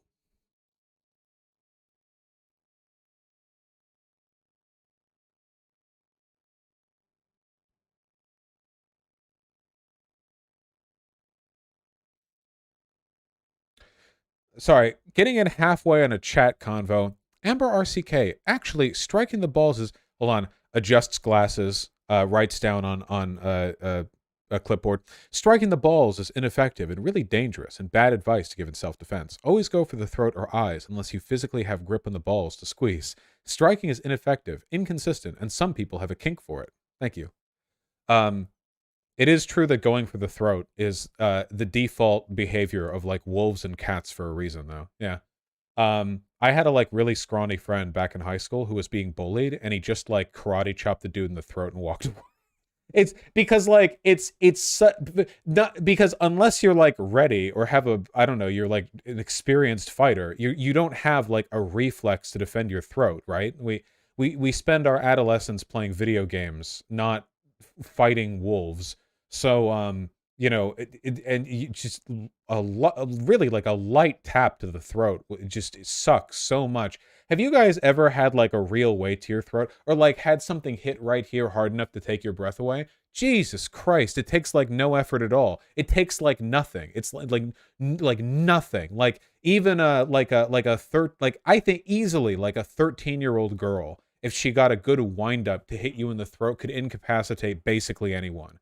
The only reason this doesn't immediately end like all MMA fights or whatever is, do they have rules against hitting people in the throat? They probably do, right? Even then, like, you're always trying to guard your throat.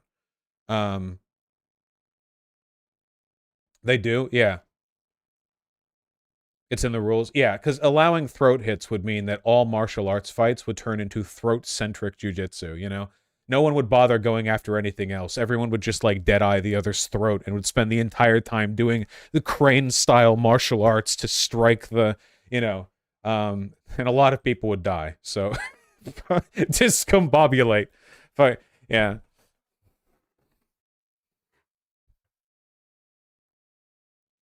Throat chopping isn't super effective, though. Just tuck your chin. Advanced martial arts technique. Why not just stab your fingers into the eyes? Can if you want to. Though I gotta admit, you know, not that I've done it myself, but I feel like jamming your thumbs into somebody's eyes is a very high level. Like, you're setting yourself up for some serious therapy bills for most people down the line, you know? I feel like if somebody is, like, about to jump and rape you, and you, like, turn around and, like, strike their throat really hard and run, you give yourself some leeway. But the process of like popping somebody's eyeballs with your thumbs or whatever, that seems like you'd have to talk with someone after that, you know? I feel like I feel like you're, you know, that's a lot of emotional labor. I wouldn't want to do that. I wouldn't want to do any of this, but I especially wouldn't want to do that.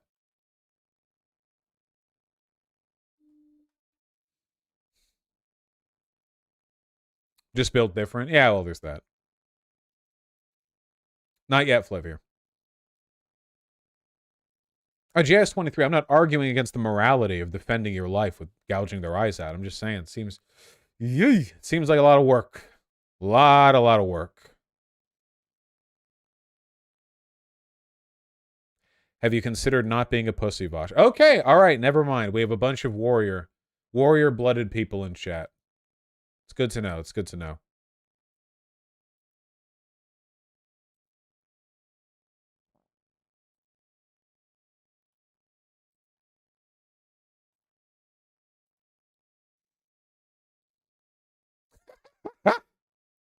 Y'all are going to get me in trouble. Jesse Gender apologizing for being white. Copyright 2023 colorized. True. The only thing that could make this more appropriate would be if everyone in the audience was also white. Excuse me.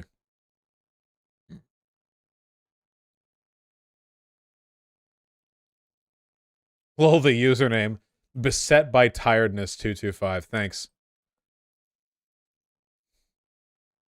She just posted about you again? Oh, link it. I'd love to get your take on this video about recycling, if that's possible. Sure. Yeah. Why not?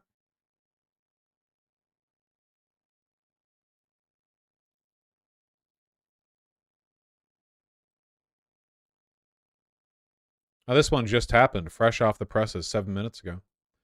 I have people coming to my comment section talking about how they're disappointed in me for not making videos about trans murders every day. So Vosh must be right. I'm so tired. I've spent so many nights crying. I don't have the energy. I just want to love or talk Star Trek. Okay. A trans girl in England was murdered, and I heard about it from Vosh, not you, because you're still talking about J.K. Rowling. You were the last great video essayist who wasn't burning bridges or acting like the right stereotype, the angry, out-of-touch SJW. Vosh, think that's who you are, but I don't want to believe it. I'll admit, I definitely think there are problems with this comment. I don't think the issue here is Jesse Gender not making a video on the murder of Brianna J. I don't think that's the issue. Like, I miss stuff all the time when it comes to, like, content, you know, plus making video. Yeah, she makes video essays. You can't really react day to day to events happening. I don't think this is the issue. I mean, I have serious problems with how Jesse's been behaving, but I don't think they're illustrated in this in this comment.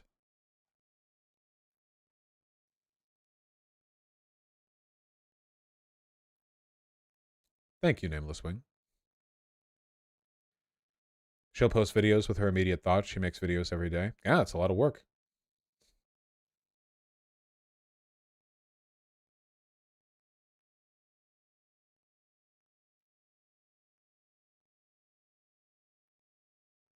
Did you hear? Hear what? I just need to see the stuff she shares to know how she is. What? Ah. Whoop.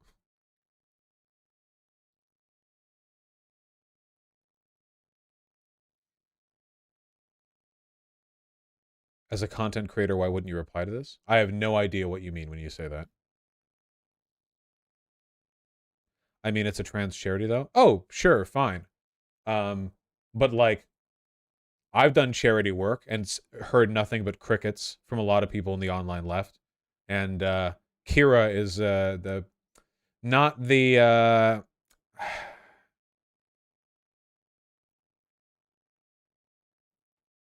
not the best. Is that Bad Bunny? Yes.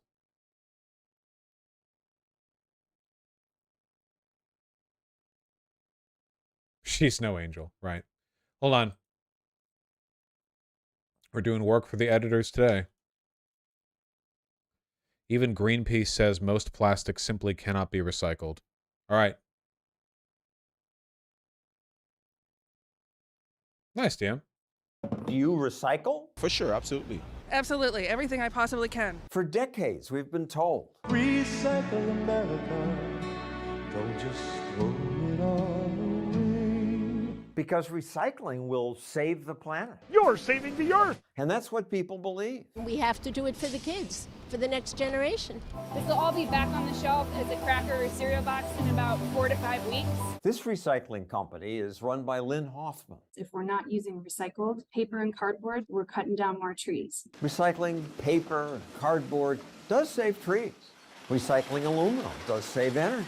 But most of the other stuff is impractical to recycle. That's right. This is material that came in to the recycling facility from people's recycling carts and is going to leave as trash. Huge amounts of what yeah, wouldn't that make sense? Obviously, not everything that gets sent to the recycling plant can be recycled. Like, obviously, you send a ton of stuff over there. It's like, well, some of it can and some of it can't be. There's a lot of variance. Like aluminum, cardboard, you know, there's a lot of stuff that can be recycled relatively easily. People send to her recycling plant will never be recycled. The worst is plastic, which for years has been marked with the recycling symbol. We see stuff like this all the time. Recycling arrows on it. Please recycle. It's not recyclable. Even worse, plastic bags clog the recycling. Okay, wait, hold on. Hold on. I know this guy, the person who made this channel, is a piece of shit. However, it is true that a lot of recycling is BS. A lot of the like hype around recycling was a way of emphasizing environmental conscientiousness through individual good behavior. Because recycling is a purely like, hey, you the consumer, you will be good about this. Recycling is not as effective as it's been promoted to be. It is very much like like a kind of virtue signal, you know, like, well, don't worry, we can maintain industrial production without environmental decay. All we need to do is have our people do this, you know? But not everything can be recycled easily. Yeah, the easiest stuff to recycle usually is going to be metal, because, you know, like aluminum being the big one, but, you know, metals, steel can be recycled as well, because you can just melt it. You can just make ingots out of it. You can just melt it. So, you know, you can just melt it. Yeah, glass can be melted. If the thing that you want to recycle can literally just be thrown into an oven and then melted into a blob, that's usually a good sign for recyclability. Cardboard stuff gets recycled a lot because if it's not dirty, it can be like sort of pressed into new forms. Wood stuff, yeah. But it varies. And a lot of plastic can't. That's true. recycling machines. You have to climb in for a couple hours every day and cut them out with the box cutter. But people think most of our plastic is recycled. Yeah, I do think so. Is it not? You're gonna tell me it's not? That's the trick? The reality is that the amount of plastic actually recycled is around 5%. Wow. I figured there was something coming, but I'm shocked right now. I didn't know. It's sad. It is true that plastic, you can Google right now, like I just Googled, does recycling work with plastic? Surprisingly, plastic is not meant to be recycled. When you put used plastic, like packaging, bottling, wrap, film, etc., in a recycling bin, it's transferred into the hands of the global waste industry. While 52% of recycling facilities in the U.S. accept this kind of plastic, the report found less than 5% of it is actually repurposed. The rest is put into a landfill. Yeah. The problem with plastic is that unlike aluminum and unlike glass, which are both respectively made of aluminum and glass, there are a bunch of different types of plastic with different levels of impurity, and recycling them isn't always economically feasible or even physically possible. Why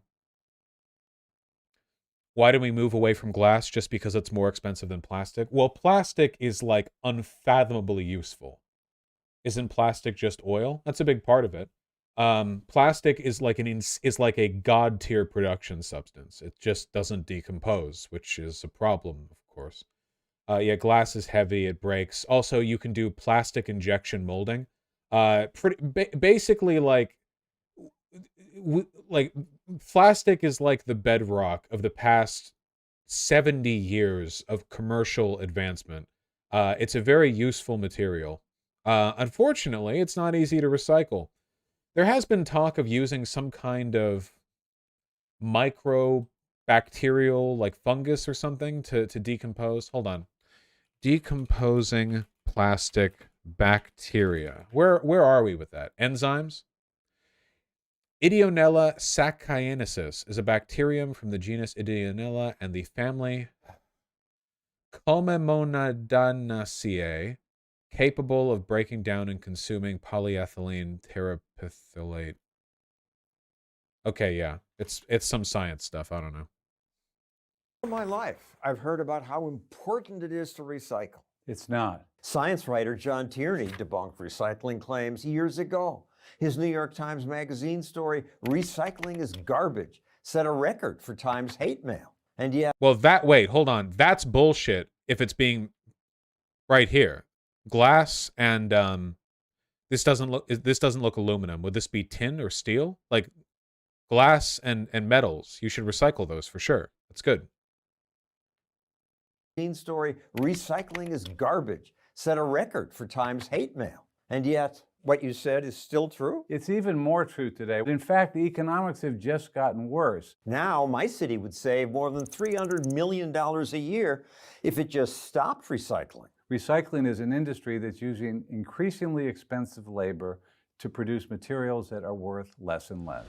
Because it's not worth recycling here, oh man, this is really frustrating. I feel like I agree with some of this stuff.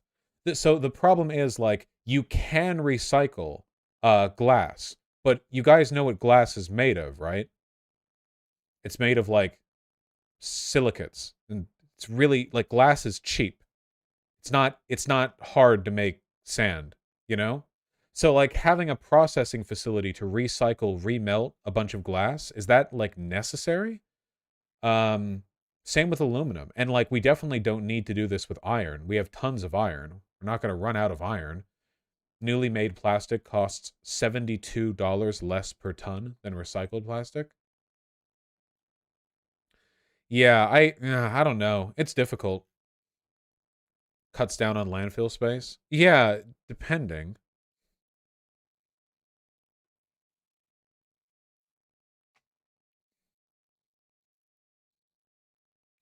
Most aluminum is recycled because aluminum ore is really electricity intensive. Yeah. Yeah, I don't know.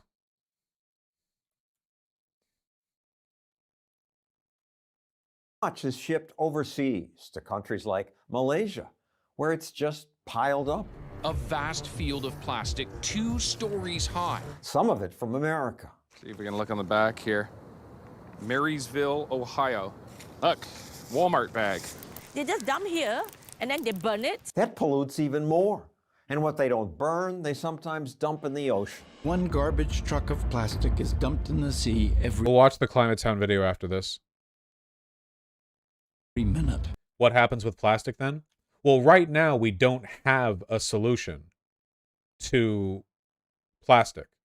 We're like trying to find a way to decompose it, but at the moment we don't have a solution to that problem. Barely any of that plastic comes from American shores. So, if you care about saving Flipper, you should put your plastic bottle in the garbage. Wait, what? Why would barely ocean plastic waste from the USA? Wouldn't we have less plastic waste than other countries because most of the manufacturing that we benefit from is done in like China? Like we're not an industrial power the same way that like other countries are. Also, we have a robust garbage and recycling collection system. So it seems kind of misleading here. All right.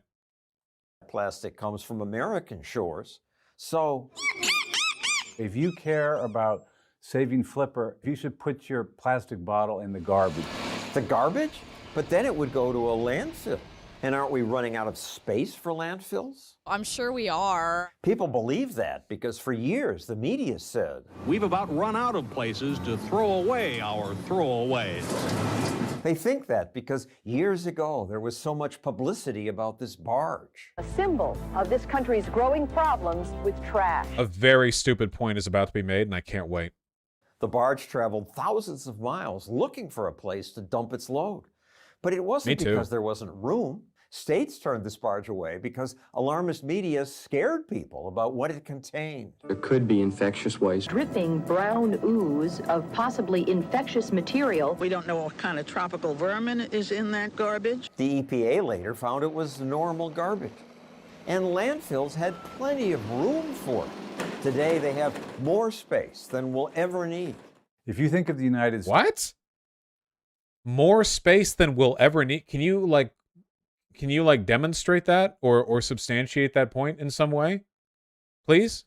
States as a football field. All the garbage that we will generate in the next 1,000 years would fit inside a tiny fraction of the 1-inch line. Really? Dog, wait. You're seriously going to argue we have tons of space in our landfills because of the total space of the United States?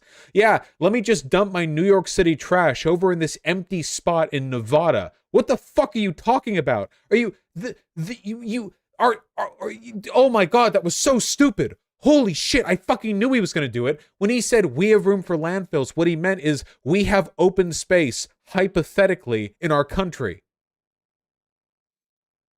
Do you have any idea how much it would cost to have like these trash outlays out into that land is being used for stuff. You need like zoning permission to put depots there. You can't have stuff around it because it's a bunch of trash. Oh my God, it was so stupid. Holy shit.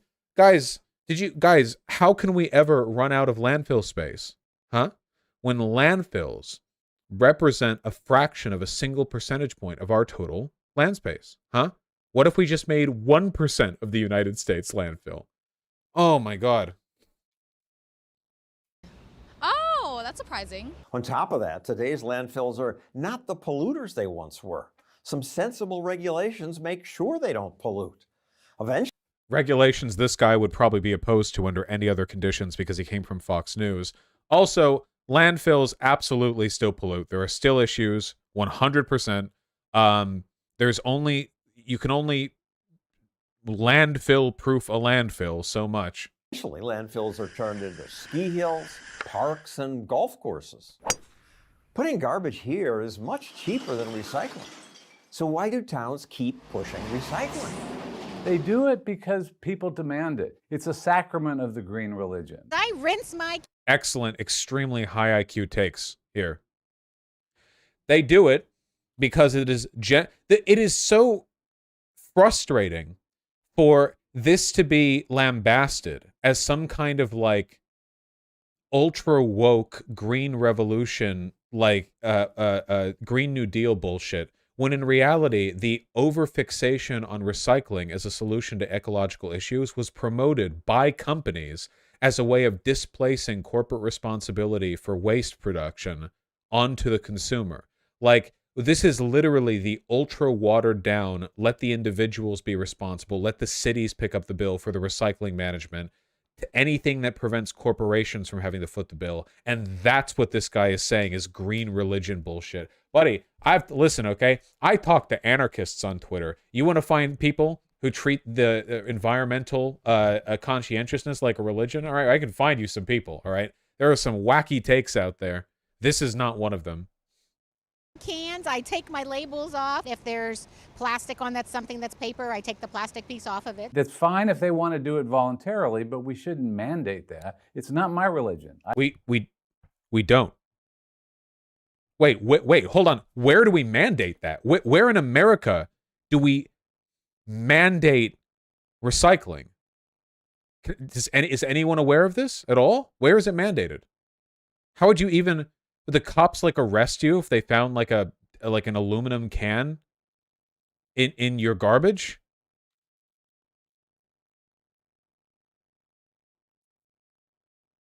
I'm seriously asking, is there a fine anywhere? Fines for landlords in New York City? Really? In Woodbury, New Jersey, it's illegal not to recycle. Like they'll arrest you or like fine you? Recycling laws for residents. Required to set out designated materials for recycling. Oh, this doesn't mandate that you recycle. This just mandates that landlords put out recycling bins. That's totally different. This is just saying that it's their responsibility, like the same way they have to provide a garbage bin, they have to provide a recycling bin. This is just guaranteeing access, not guaranteeing that you use that access. Like, landlords may be legally required to, I don't know, have like adhere to like ADA, American Disability Act guidelines when it comes to building their apartments or whatever. That doesn't mean you have to use the ramp. You can walk up the stairs. You don't have to use the ramp. Oil and gas companies promoted the idea of the personal carbon footprint because it helps them.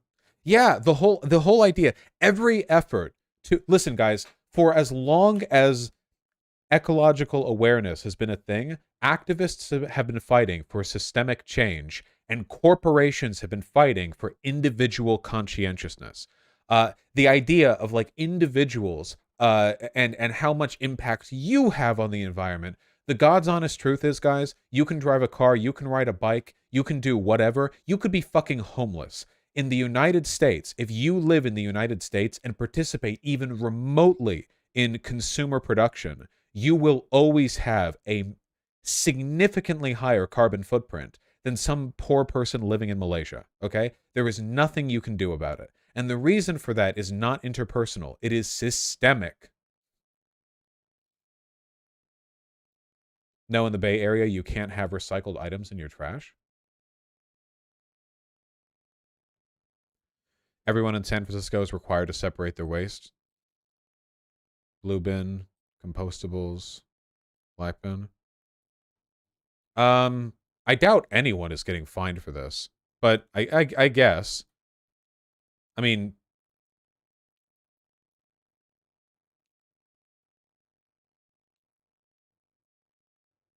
so Captain Planet lied to me? Yes. I don't think anyone's getting fined for this. It's just like, this is where you put what. I mean, you have to separate your compostables. I don't know, whatever.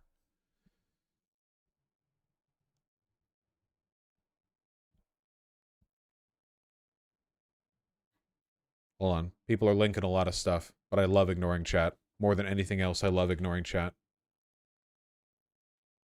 I don't want to perform that sacrament. I don't want to either. It's time-consuming and complicated. My city orders us follow all these rules. And that's one of the reasons recycling fails is because it's so complicated, people never learn the rules. And why should they be spending their free time learning these It's not very complicated. rules? Worse, lots of what we do is pointless. If you rinse a plastic bottle in hot water, The net result is more carbon dioxide in the atmosphere than if you threw it in the garbage. Even Greenpeace. How? By rinsing it? Because of the microliter of natural gas that heated the water? I guess you just rinse it with cold water then?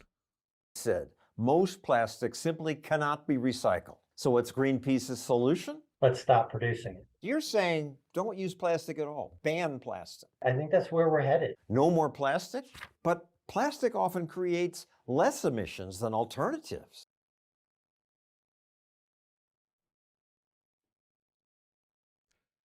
Alternatives decompose. First of all, tote bags are reusable. Paper bags decompose. Plastic bags don't. If you just use a tote bag and you reuse it multiple times, then you'll be fine. A tote bag will last like forever. Vosh, look this man up. He has to be an op. He's not an op. He was on Fox News. There's no subtlety here. Environmental groups rarely mention that, or how they misled us about. Because if you hold on, does producing a paper bag really use more emissions than plastic? Like, decomposition aside.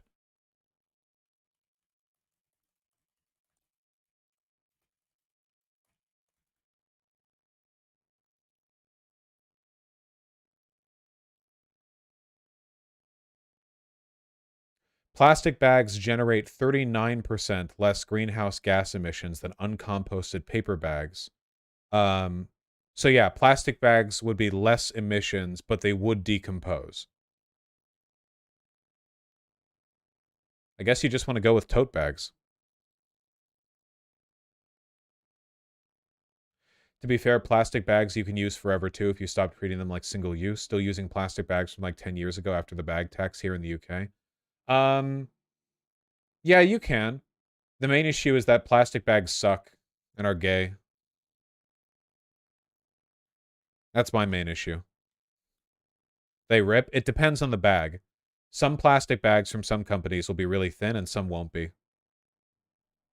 Recycling for years. It's appalling that after telling people for 3 decades to recycle, they don't even apologize for all the time and money that they've wasted. Instead, they have an even worse proposal that will make life even worse and will be even more expensive. Who's they? The corporations that push this? One time-consuming dream of theirs is a circular economy where everything is reused. If you're running out of laundry... Oh man, that would be terrible. Oh man. Imagine an economy based on the principles of reuse and circulation that humanity relied on for hundreds of thousands of years. All of the hunter-gatherers and even like early agricultural societies relied on maintaining a kind of harmony with their environment because the alternative was death. And now we're wealthy enough that we get to briefly pretend there are no consequences to fucking over the environment as like Pakistan gets flooded with water and we get a hurricane in Florida every 2 months. If you're running out of laundry detergent, you could take your jug back to the store and fill it up instead of buying another one. That's really the goal. But people don't want to. You're asking them to do things they don't want to do. Yeah, wow, that's a phenomenal argument. Wow, great argument. They don't want to do it. Okay. And? People also don't want insurance rates going up because of catastrophic weather. Catastrophic weather increases because someone doesn't recycle? Yes. See, the principles of sustainability, which would include reusing stuff you already have, which would involve less production, which would mean less carbon emissions, which would mean less global climate change, which would mean, again, like I said, this is a Fox News guy. I knew this video would be, I wanted to look at this video because I knew it would open with like, recycling is kind of a waste of time, which is kind of true. And then it would like buckle into the full climate denialism stuff. You know, I knew for a fact it would go like, oh, it would like open with the, hey, like recycling is a waste of time. Like, okay, yeah. It's kind of like a conservative video on how like Robin DiAngelo style liberal progressivism is a waste of time, and I'll agree with that when it begins, and then they'll be like, and why would we want this anti-white garbage in our corporations anyway? And it's like, okay, well, hold on. And then he's like, because the society is being destroyed by the mixed race immigration. So, if you watch it through eventually, you see where it actually goes. Sure, because of climate change. Give me a break. Nope, that is how it works. Nope, I'm not giving you a break. That is how that works. Recycling's no climate savior. When Los Angeles mandated recycling, they added 400 polluting garbage trucks. But environmentalists still demand we pick through our Well, if the stuff that they picked up would have been put in the garbage anyway, that would have meant the city of Los Angeles still would have needed to carry that, and presumably would have needed those trucks anyway for the capacity of the stuff that would have been in recycling but wasn't. Right? Trash. Switch from plastic to paper bags that rip. California even banned small plastic shampoo bottles. I like paper bags more than plastic because paper bags are almost always larger. Plastic bags have like rounded bottoms and they don't fit as much. And plastic bags you can like stack up like the cereal and the Pop-Tarts and like the frozen meals and like it all fits in. The plastic bags are more,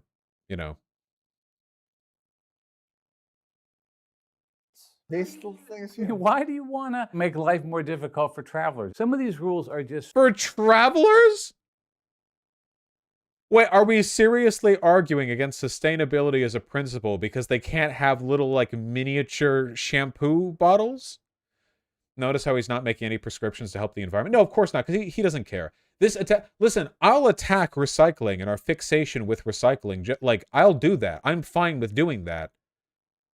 Because I do think recycling is like a bullshit liberal individualist way of deflecting responsibility from corporations. But this isn't that. This guy doesn't want to switch over to a more like effective way of addressing these problems. He just wants to ignore it entirely. He's taking the corporate half-assed non-solution and saying that's too far. We actually need nothing.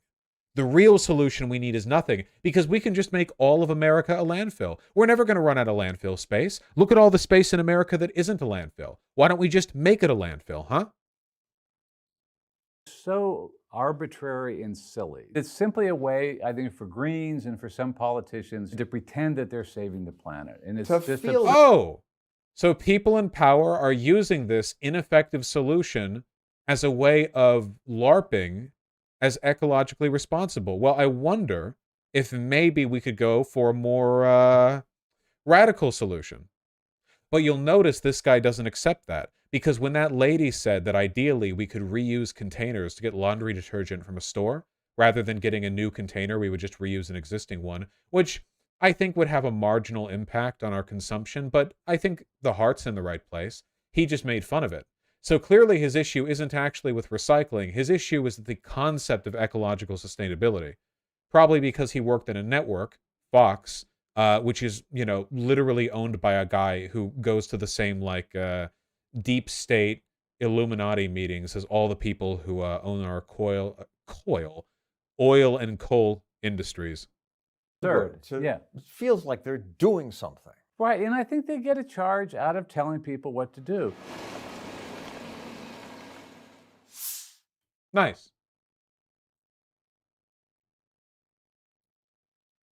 Countries polluting the ocean the most. Yeah, obviously it would be countries with lower standards for environmental protection, and also that have more factories that produce stuff, right?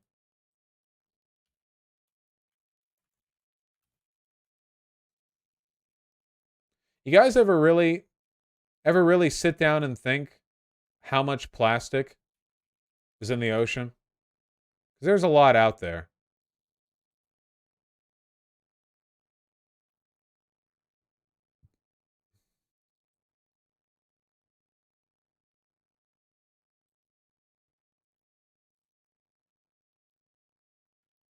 There you go. The Great Pacific Garbage Patch. Tides are keeping it locked in place. My home? Yes, of course.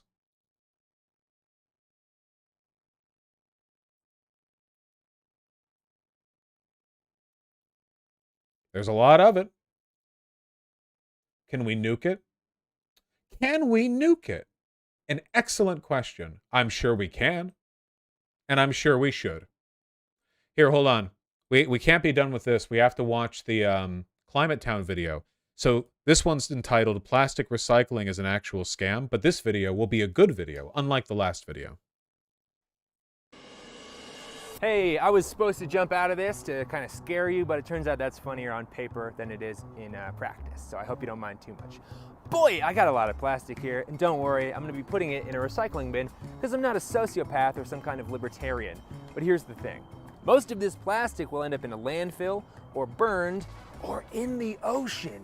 And that's because most plastic is not recyclable. Oh, but it's got the recycling symbol right on it. This is the recycling symbol created in 1970. And this is a resin identification code created by the plastics industry in 1988. I wonder why they made it look like this. This sign that just identifies the chemical grade of plastic. I wonder why they'd make it look like that. To trick people into thinking plastic was recyclable and therefore may be okay for the environment. Plastic recycling is a lie to sell more plastic. I'm Raleigh Williams, climate science grad student and guy who couldn't find a men's jumpsuit that fit him, but a women's jumpsuit is actually kind of working for me. It and really I is. hate to say this, but plastic recycling is an actual scam. Welcome to Climate Town. It totally is. Yeah. Looking clean. Yeah. Beginning of no copyright, please. The plastic recycling is a scam story starts with World War II. Do I have your attention now? Everybody's dad? Clothes don't have gender? No, but clothes do have more give for the hips or for the shoulders. That is a real thing. Anyway, at the beginning of the most camera-ready war in history, the US government felt that a flexible, lightweight material might really help our boys give the Jerry's the old piss and vinegar. So the government forced early plastics companies to work together, to crank out plastic, and to have little slumber parties where they shared their plastic-making secrets. And the modern plastic industry was born. Also, Brad totally has a crush on you. Oh my God, no he doesn't. Yes, he does. He told me. He told me. Since plastic is made out of oil and natural gas, plastic companies sprang out of existing fossil fuel corporations and their hot cousins, the chemical industry. And the main problem with anything with like plastic is that plastic is just objectively better than like everything else basically. We don't have any other kind of material that is that modular, you know? Like you can make a lot of stuff out of wood, but it's not perfect, right? Wood is not uniform. It's fibrous, which means that there can be manufacturing difficulties, especially at small scales. Wood, you know, it can't be mold produced. It has to be shaved down from the trunk that you get it in. Wood is porous unless treated properly. It can be fragile or brittle under some circumstances. Wood can be heavy. Wood also can't really have a hollow interior unless you're willing to build multiple pieces and link them together, and that gets expensive quickly. Then you have metal, right? And metal is really, really, really useful. But metal, even light metals like aluminum, are heavy. There might be some issues with conductivity. Metal can be mold produced, but not with like a tremendous amount of specificity.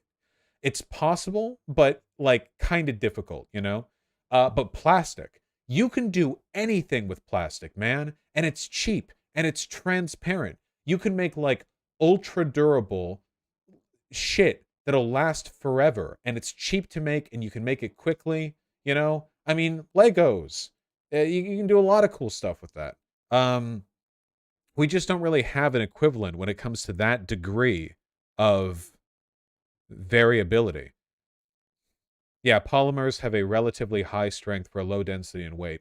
Do you guys want to know something really, really cool? Did you guys know that polymers, that's a particular kind of molecule chain. Polymers chain to themselves forever, which means that anything polymer-based, rubber, plastic, a car tire, A car tire is a single molecule. Did you know that? That's not a joke. You're actually looking at a single molecule. The polymer chain inside the rubber connects to itself throughout the entire object. The whole thing is a single molecule. Ain't that neat? It's the same with nylon. That's not true. Yeah, it is. No, not really false. No, that's true. That's true with some polymers. Hold on. Polymer, large molecule. Polymers are very large molecules. Hold on. Polymer molecules are giant molecules. Macromolecules composed of many repeating subunits.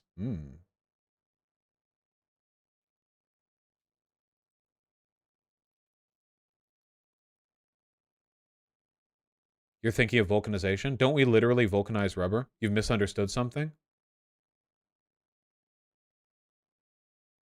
Is it okay if I just continue to believe that it's all one molecule?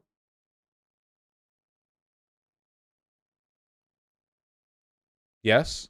Okay, I'm just going to keep believing it. They're tangled together, not just one molecule. How big can a polymer get? How big can a polymer molecule get?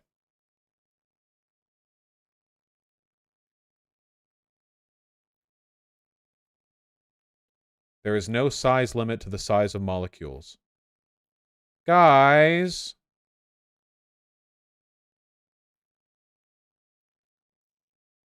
I'm getting a lot of mixed answers.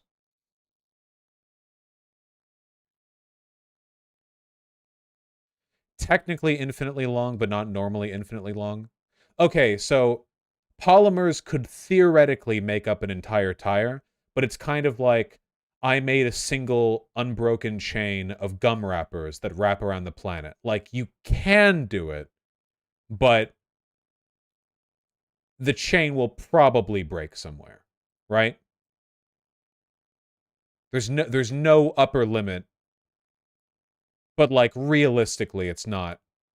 Okay.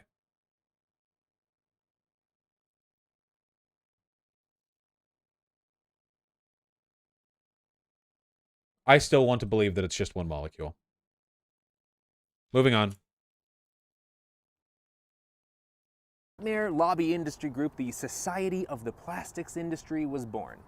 And I'm pretty sure that's the last we'll be hearing of them in this video about how the plastic industry scammed America. Anyway, it was their job to get the American consumer, a group of people who had never... Hi, polymer scientist here. You are partially correct. The polymer chains in the tire are cross-linked together to create an unbroken network with an infinite molecular weight. Okay, so they like wrap around each other. So it's kind of like if you put your earbuds in your pocket and they get tangled up, except if you had trillions of miles of earbuds getting tangled up, and somewhere they might break, but even if they break, it's still all connected because it's all tangled up. It's exactly like that. Nice! Polymer spaghetti. Wouldn't shredding a tire be technically fission then? Yes. That's one of the reasons why in driver's training they tell you not to like peel out or do donuts. Because if you damage your tires, it actually undergoes nuclear fission and you end the world. It's true. really bought plastic to start buying a shit ton of plastic. Lucky for them, plastic kicks ass. Ah, copyright! Copyright! Woo! Better than other substances, and it had the ungodly power of the fossil fuel to America to reuse. Out of our lobby groups just bought advertisements telling them, throw it out every time, we'll just make more plastic out of our unlimited, consequence-free supply of fossil fuels. And that's when plastics came up against their first big hurdle. On April 22nd, 1 in every 10 Americans took part in the public outcry on that first Earth Day led to political action. Well, that actually wasn't going to work for the plastics industry, but they had a compromise they felt would work for everybody. They'd lie. So the plastics industry, fossil fuel corporations, and a number of other companies formed a front group called Keep America Beautiful. They got an Italian guy, dressed him up like a Native American stereotype, and then shot this commercial. Some people We've all have seen a this. deep, abiding respect for the natural beauty that was once this country, and some people don't. People start pollution. People can stop it. I mean, yes. Classic. Okay, somebody's been linking this. I think their name is the doctor in chat. You're so annoying. They've been linking this over and over and over again. Earth is running out of sand, which is, pretty concerning. Sand is the second most used resource after water, but it's unregulated and ripping environments apart. The world uses 50 billion tons of sand annually. Sand is a key ingredient in all concrete and glass production. There are already ongoing reports of a mafia-style black market for sand. Damn, that's not good. You literally can't run out of sand. Yeah, you can. You run out of the right type of sand. Not all sand is alike.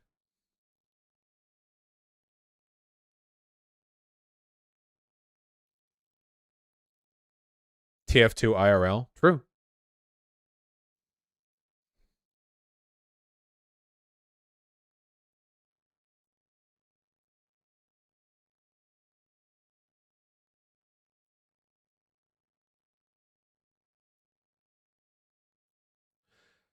So, like, a good example of this is that some construction in Saudi Arabia is weirdly expensive because even though Saudi Arabia is like 90% desert, the sand in the deserts of Saudi Arabia is not good for construction. It's just not good for it, which means that Saudi Arabia imports sand, despite, again, it being Saudi Arabia, a country that is like 90% sand. They have dog shit sand. They import a lot of it from Australia, yeah.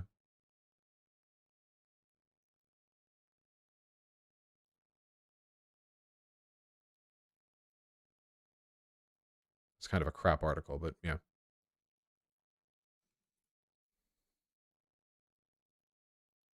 Sure, they could have just easily made their products less disposable, but why do that when you can just spend a few $1 million on it? Didn't they import sand to make those hurricane magnets in Dubai? Yeah, the problem is not all sand is composed of the same, like, mineral materials. After all, sand is just broken down rock, right? But rocks have lots of different types of stuff in them. And you need to have the right size and the right diversity of size and grain.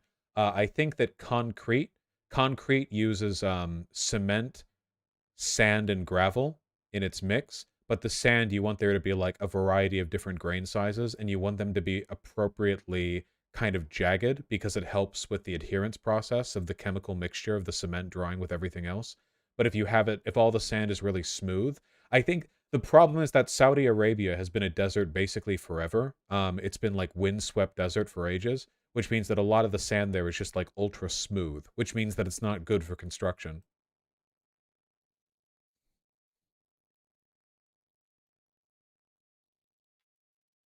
They need to interlock. Yeah. The sand needs to, like, lock against itself. It can't just be, like, super smooth, like, easily, like, swishing about in its own mixture. An advertisement to convince you it's your fault there's more trash everywhere. And it worked! For a while. See the old depressed... You can make it jagged, though? No, there's no real way to make a bunch of smooth sand jagged. I mean...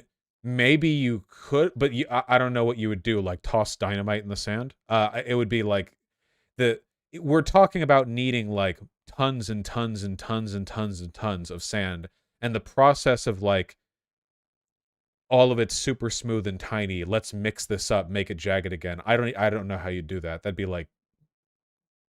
be a whole thing, is what that would be. That'd be a whole damn thing. Italian maneuver got people to start throwing their trash in trash cans and even started some regional recycling programs. But when a louder call to end single-use items like plastic cropped up in 1987, the plastics industry decided it was time to take another trip to Scamville, where they were pleasantly surprised to find they were already the mayor. Okay, do you remember the Society of the Plastics Industry? Oh my God, they're back? Wow. Well, anyway, they genuinely did want recycling to work. So they looked into it in the 1980s and discovered, to their horror, that plastic can't really be recycled. The same chemical property... Depends on the type of plastic. Some can, but I think most types kind of can't. Keep in mind there's a difference between recycling and reusing. Like, there are different types of recycling, right? Like, there's the kind of recycling where it's like, you can literally repurpose this into any material, like with aluminum.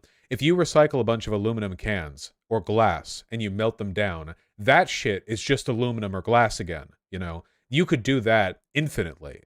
You could do that forever. And And then there's like the recycled cardboard where it's not really like recycled. It's more like they're just reusing cardboard in a new form, kind of. That make it moldable and flexible also make it degrade after 1 or 2 uses. I mean, that's not a recycle, that's a re-loop-de-loop. But even worse than any of that, recycling is expensive and labor intensive, and making new plastic from fossil fuels is almost always cheaper forever. Plastic industry documents clearly concluded that there were no effective market mechanisms for mixed plastic, and that there is serious doubt that it can ever be made viable on an economic basis. There was never an enthusiastic belief that recycling was ultimately going to work in a significant way. I think they knew that the infrastructure wasn't there to really have recycling amount to a whole lot. But even though they knew recycling had zero chance of stopping plastic from just f***ing the world, they knew that if they could get people to believe recycling worked, they might have a chance of stopping an actual plastic ban. You know what? I'm being too cynical. Do we have like a relevant clip I could roll right here? If the public thinks the recycling is working, then they're not going to be as concerned about the environment. Oh, wow, that's pretty straightforward. Well, that's not good. But the old Society of the Plastics Industry had a plan. While most plastic could never be recycled, technically, some plastic could be recycled. So in 1988, they created a front group called the Council for Solid Waste Solutions, and they quietly lobbied nearly 40 states to pass legislation that required a symbol they created be printed on every single piece of plastic produced in America. Enter the Resin Identification Code. Officially... Oh, look at that. Hey, guys, isn't it really, really cool how so much of the great enemies to civilization that we're fighting against are literally just the creation of one company, a lobbying group, and a dream? Like, so much is just, like, flagrantly evil corporate masters behind closed doors deciding we could make more money if we just did this. And then it creates, like, centuries-long problems.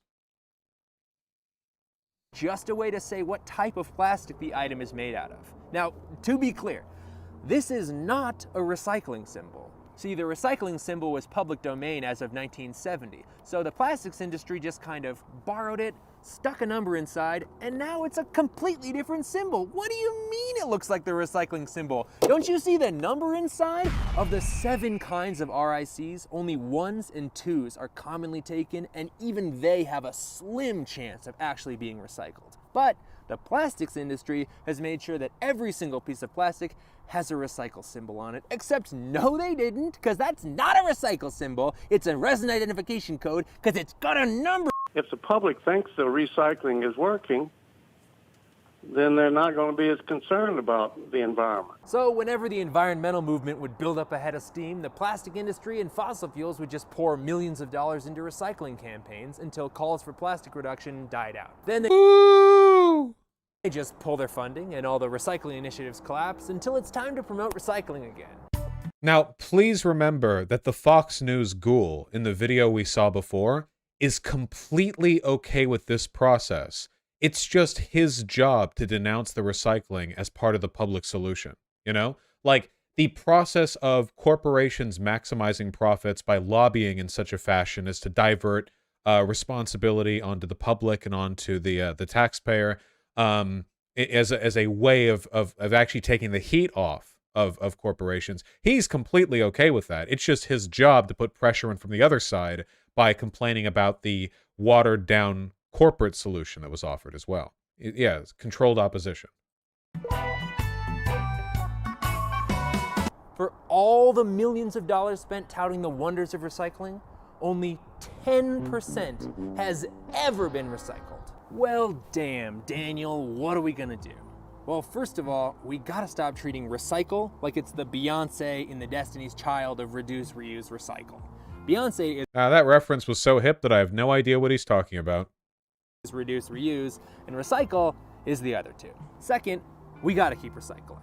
And I know, I just spent like 8 minutes shitting on recycling, but recyclers are the only people keeping that number at 10% and not 0%. In fact, any percent of a massive amount of plastic is still significant. And finally, we have to stop thinking about this like it's a problem we can solve with a quiet little choice at the grocery store. Legislation got us into this problem, legislation's gotta get us out. We gotta pressure our governments to pass a ban on single-use plastics. How bad is the problem? Oh, great question. The plastic lobby has actually passed legislation preemptively banning plastic bans. That's right, it's a ban, and it's going to murder our planet if we... That's true.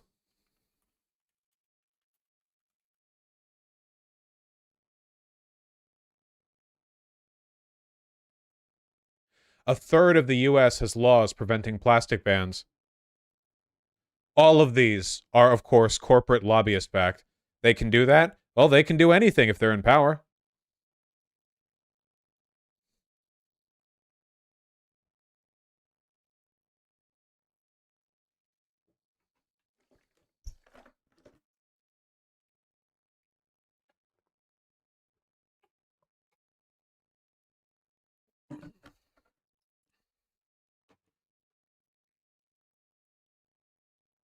This is like the, you remember the plastic straw discourse, like paper straw, plastic straw? This is exactly what our corporate masters want. You know, they pollute the planet, they lie, they cheat, they steal, they lobby. And then you have plastic straw discourse. Whether you use plastic straws or paper straws is ultimately meaningless. It does nothing, it contributes nothing, it's worthless. It's complete psyop bullshit. But it turns into a culture war subject, so we get to spend years arguing over, you know, we've got two sides, which is like California corporate lobbyist-backed liberals banning plastic straws like it's going to single-handedly save the planet, and far-right culture war types who are attacking the plastic straw or ban and also don't believe climate change is real. And this takes years and years of time. The corporations make maximum profits the entire way through, and nothing actually gets changed. Every time. Can't get a hold of our legal system. It's going to take a group of people working together, so please, be one of those people. In the description of this video is a list of all the active plastic legislation and the groups behind it. Nice.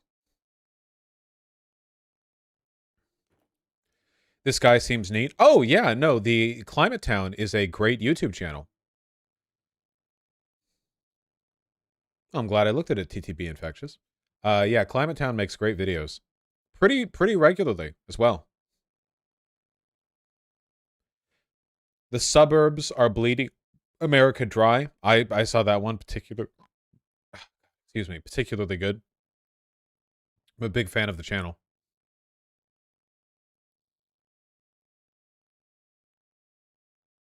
He also has a mustache, which I respect. Not a lot of guys willing to wear mustaches. Not subbed. You're right. There we go.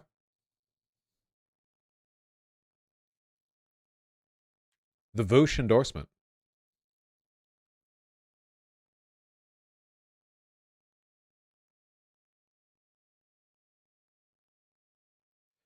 What's this about conservative depression?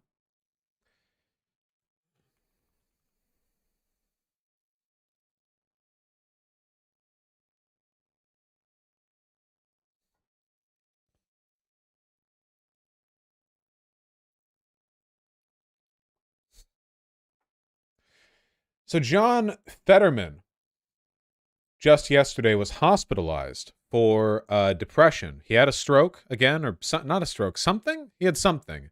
He went to the hospital for something. Now he's hospitalized for depression.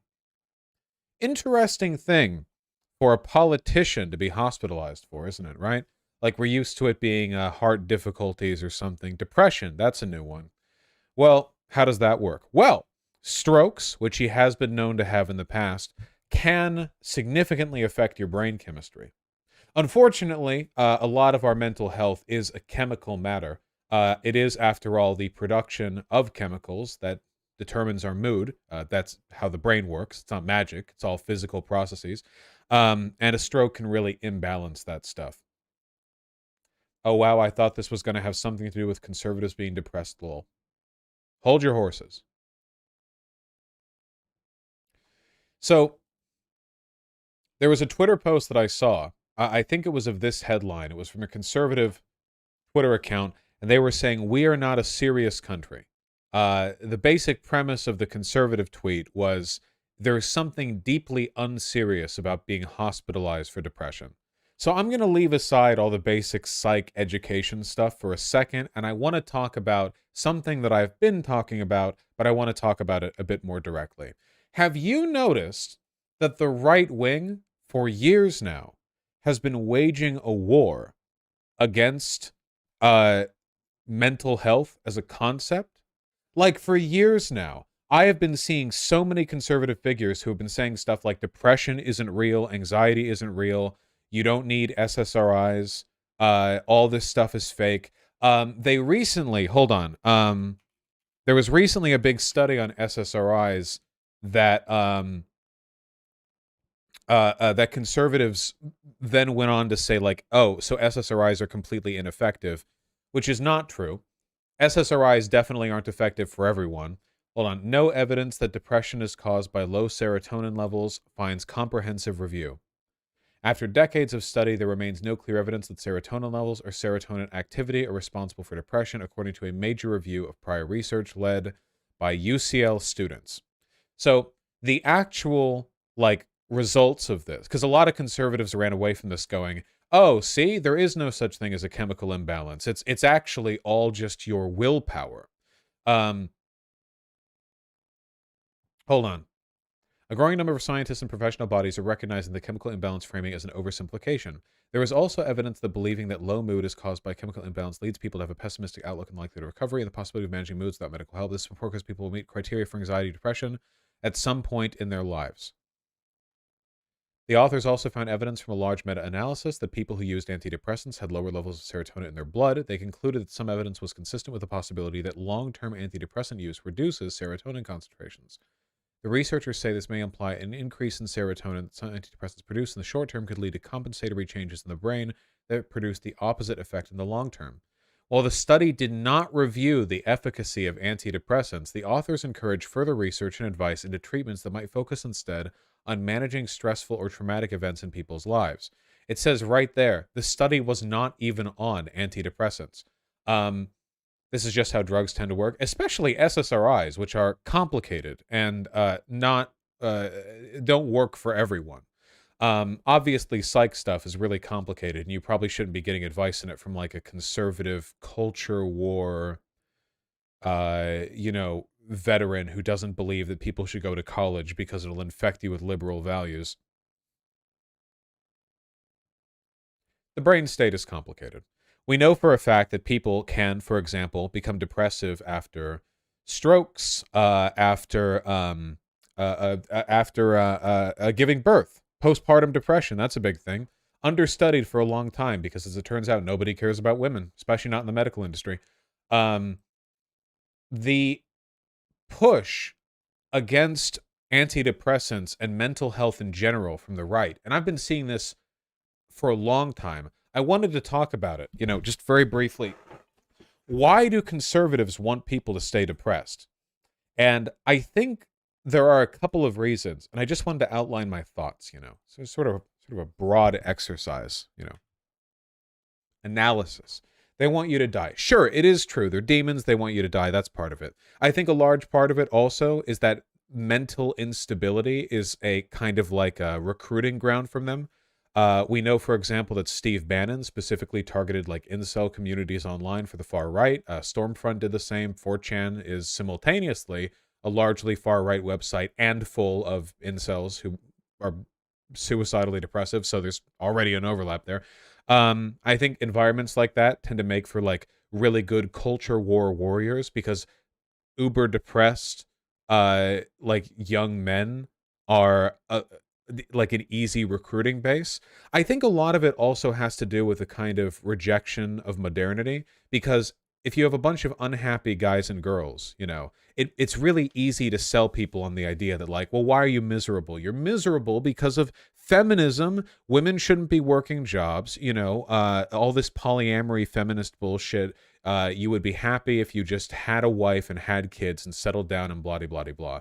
I think oftentimes, they want the the only perceived avenue forward, the only imagined solution to be like an adherence to traditional values. Of course, that's bullshit, you know.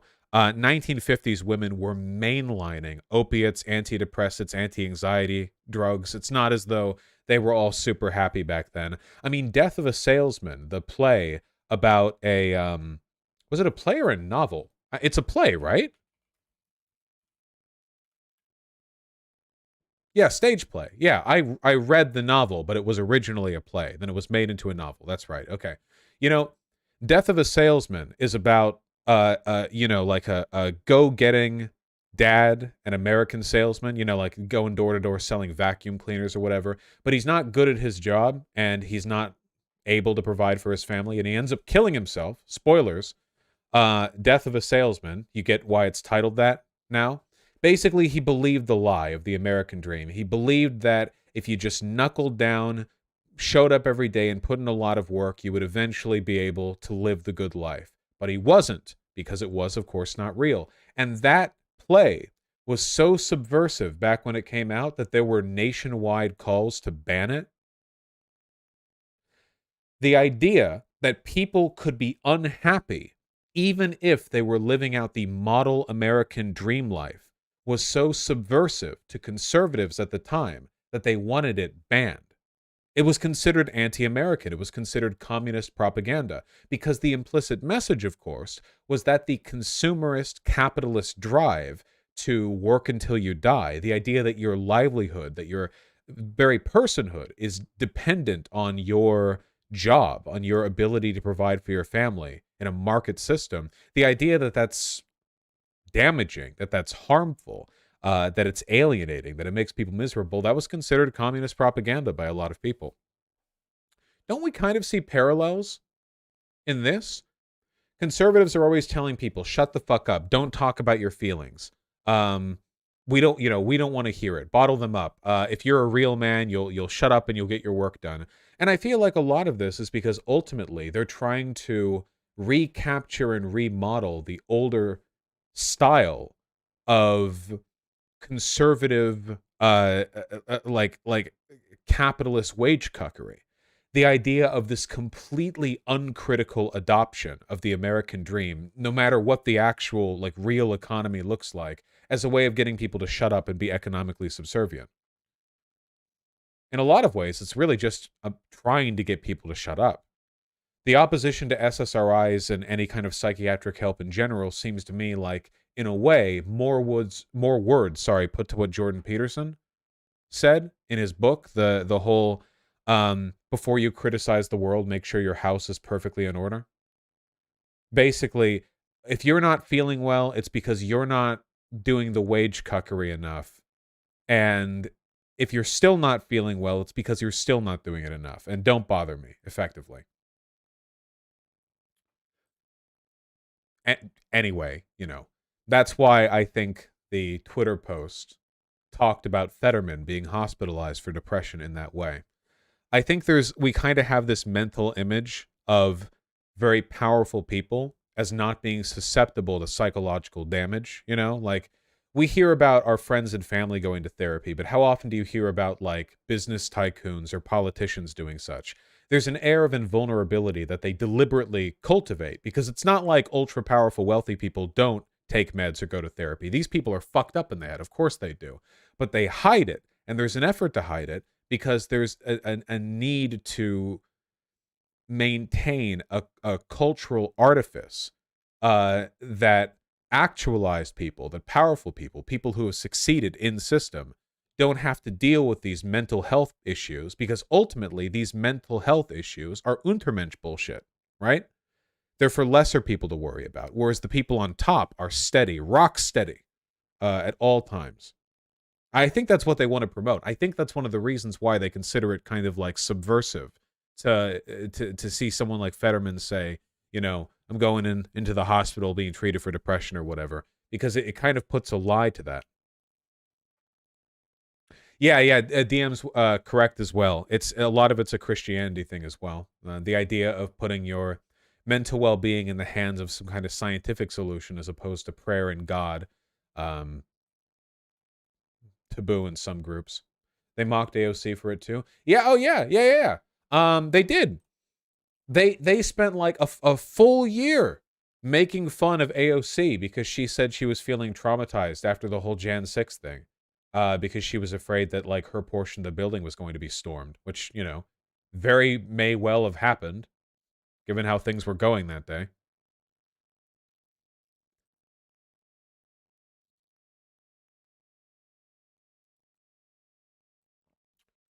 Yeah, explicitly making fun of her over fears of being raped.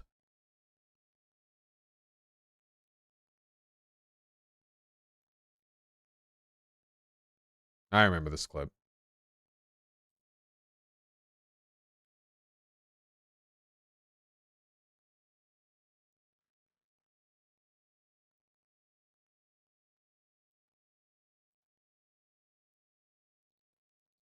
Yeah, truly phenomenal stuff. If they had their way, therapists would be killed. They would probably keep like trans conversion camps or whatever. So that's the closest thing we'll get to like maintained therapy. Conversion camp caught by the FBI for human trafficking children. Alabama couple who ran conversion therapy camp indicted for human trafficking. Well, shucks. Are you telling me that the kind of people who would run gay conversion therapy camps would actually be terrible people? Young boys were allegedly starved and beaten to get the demon out and make them straight. An Alabama couple who allegedly operated Christian conversion therapy camps for troubled boys has been indicted in Texas for human trafficking. Gary Wiggins, 49, and his wife Megan Wiggins, 34, 15 years his junior, were arrested on August 6 on one count each of trafficking of persons, a first-degree felony.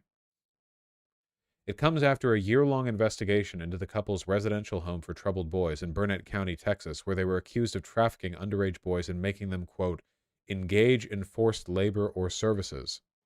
The couple's 10-acre property was raided last year with 8 boys between the ages of 10 and 17 removed following allegations of abuse, neglect, fraud, trafficking, and more. Nice.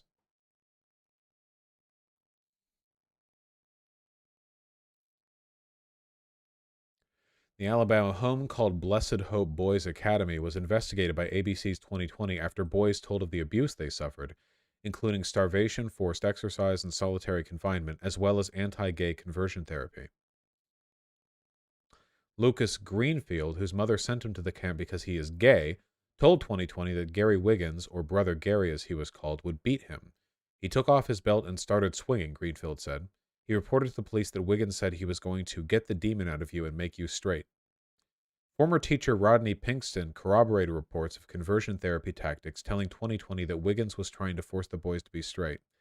During his preaching, sometimes Brother Gary would say to the boys, "That's just queer. What are you, queer? Are you a faggot, son?" he said. Nice.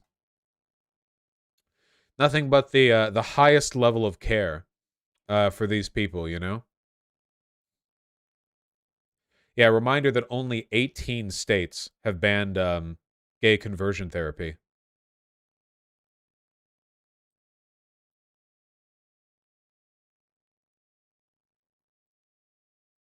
Literal demon pastors. Here's the thing, okay? I'm pretty sure it's 25 now, apparently, since this article came out. Oh, this is from 2019. Who's going back and finding articles from 4 years ago to link to me during stream? Either way, goes to show the character. We're now up to 25 now. Great. Wonderful. Yeah, 50% of them. Also, like, I'm pretty sure this would be like, so they're being indicted for human trafficking, but not for being beaten and starved. Or sorry, for beating and starving the children who are put in their care. I have a feeling that like most conversion camps are going to have a lot of beating and starvation. We're talking about almost always religious camps that rely on child abuse in order to de-gay the kids. Like, I feel like overwhelmingly you're going to get a lot of belt beating with, you know, literally like beat the devil out of you shit. wouldn't it be a hate crime? In a sane world, yes. Anyone arrested for doing anything in a conversion camp would be a hate crime. But this is not a sane world.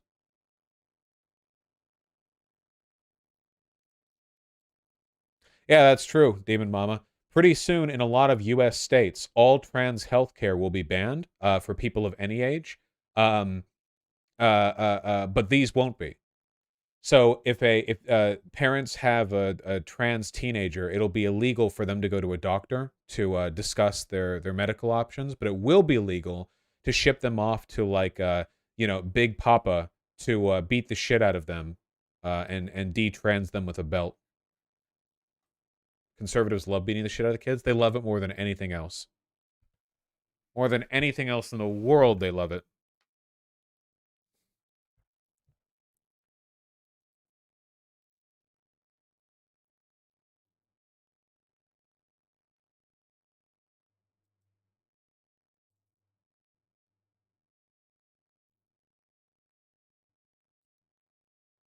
Neat.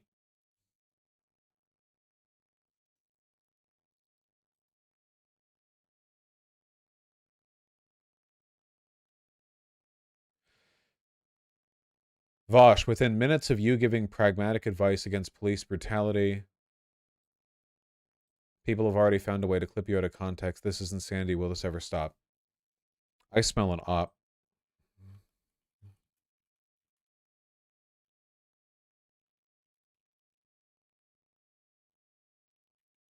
They already left the chat? Yep, that's their video.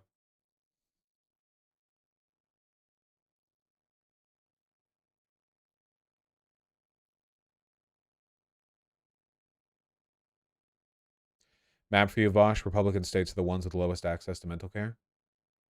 Yes.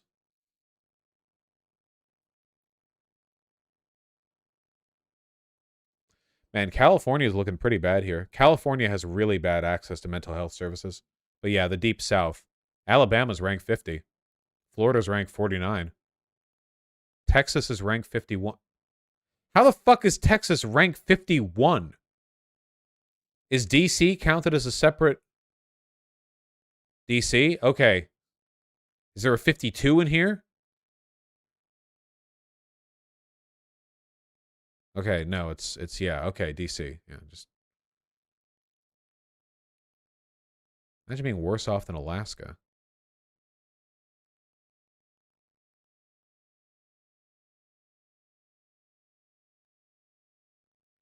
What's number one? Let's find out. Vermont, apparently.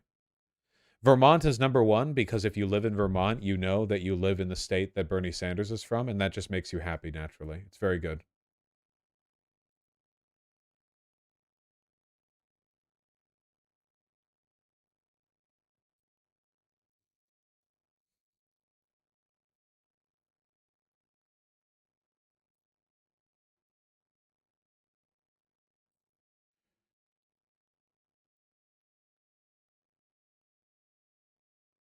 Yeah, Bernie Sanders personally shows up to your house.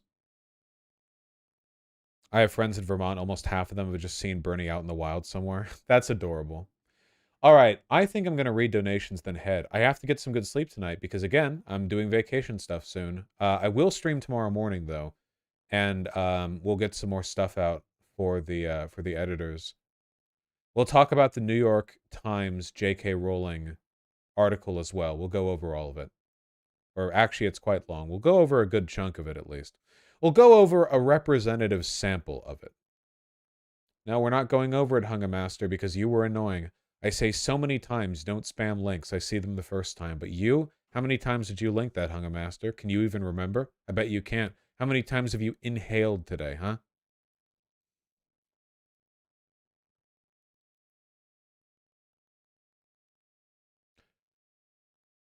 And Oni99, thank you for the $5. Really appreciate that. Polito94, thank you for the $10. True. Bice Black, thank you for the tier 1 sub. Leftists here in Spain are even more woke scoldy than the US ones, at least on Twitter. Now, dog, whatever. Spain's a hell of a lot better than the US when it comes to a lot of these issues. Anyway, so fuck it. At least they've done something. Just call me Addy, and Duvid Tunet, thank you for the tier 1 subs both. I really appreciate that. Dominic Berry, thank you for the $10. Was wondering your opinion on framing Medicare for all more as a cost-saving measure, since I don't fundamentally think an egalitarian argument is ever going to win over a country as meritocratic as the U.S. pretends to be. Yes, I think that promoting it as a cost-saving measure is critical and often very effective. You have to work within the frameworks that people are most receptive to. Anyone who wants more humane, egalitarian healthcare will already support some kind of public option or Medicare for all. You want to move over people who are outside that window. Is Bjorn, thank you for the tier 3 sub. Really appreciate that. Lacey Sneaky Wikiki, thanks the tier 4 sub. Oh god, I had a nightmare that I was white. Thank god I woke up. Welcome back, don't worry. You're yellow now. Not race-wise. That's just the name of, that's just the color of the sub. Welcome. Sake with the 2 gifted tier 2 subs. Bosch the Holy Sky was Professor Flower's strongest warrior. True. Adrian Jipov, thank you for the $2. Rex Gardner, thank you for the €5. Happy to hear that, friend. Sake, thank you for the 4 gifted tier 2 subs. Vosh is so base he makes Anna look as cringe as Jesse Lee Peterson. I mean, I really like Anna. I like Anna a lot. I'll never remember if it's Anna or Anna. I probably just switch between them randomly. Whatever sounds better to me at that moment. But I like her a lot. She's really cool.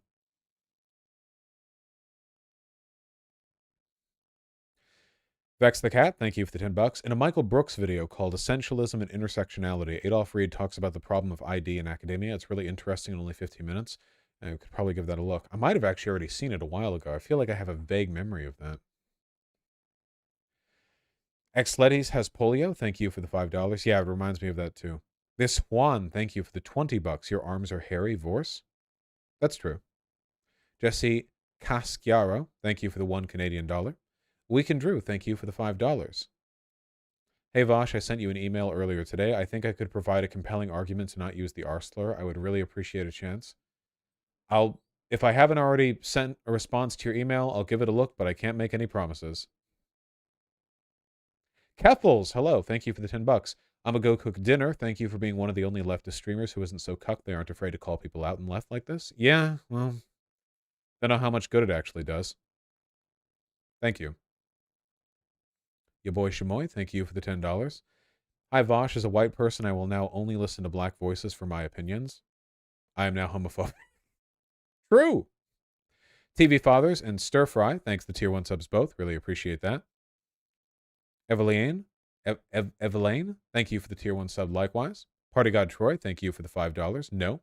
Charlotte96, thank you for the $10. It's very kind of you. TD Shum, thank you for the tier 2 sub. Yes, I have seen Defunct Land's video on Epcot and how Walt wanted to create a company town. It's very interesting. Nolder, thanks the tier 1 sub. James Word, thank you for the $5. I'm glad. Hope you enjoyed your hike. Simric, thank you for the $20. Newest member of our family, names Jank. Thank you for the $20 and also for the beautiful cat picture. Ooh. Jank's the pixie cat. I N-word with the 679. Can people stop being weird about this?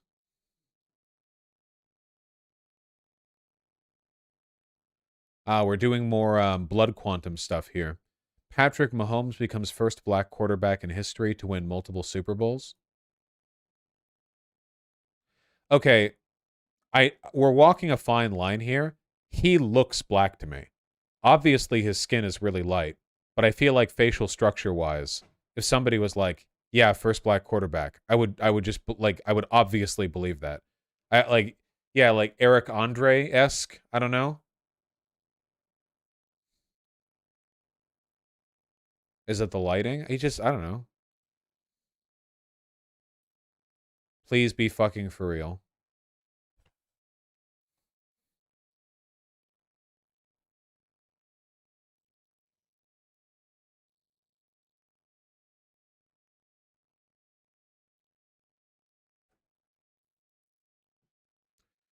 Man, people are so fucking mean to mixed race people.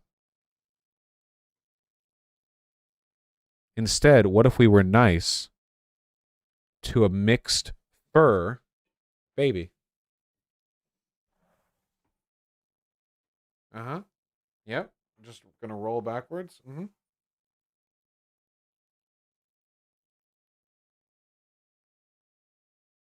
You're showing them your butthole. Can you not?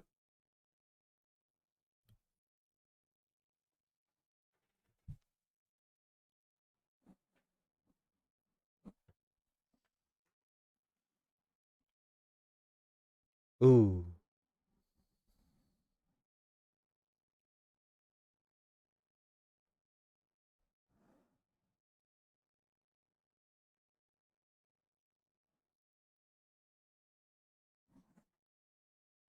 Huh.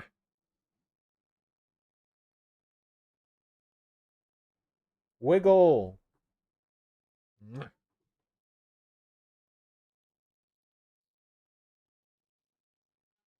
Yeah? Oh, yeah. Ooh. No. Go forth.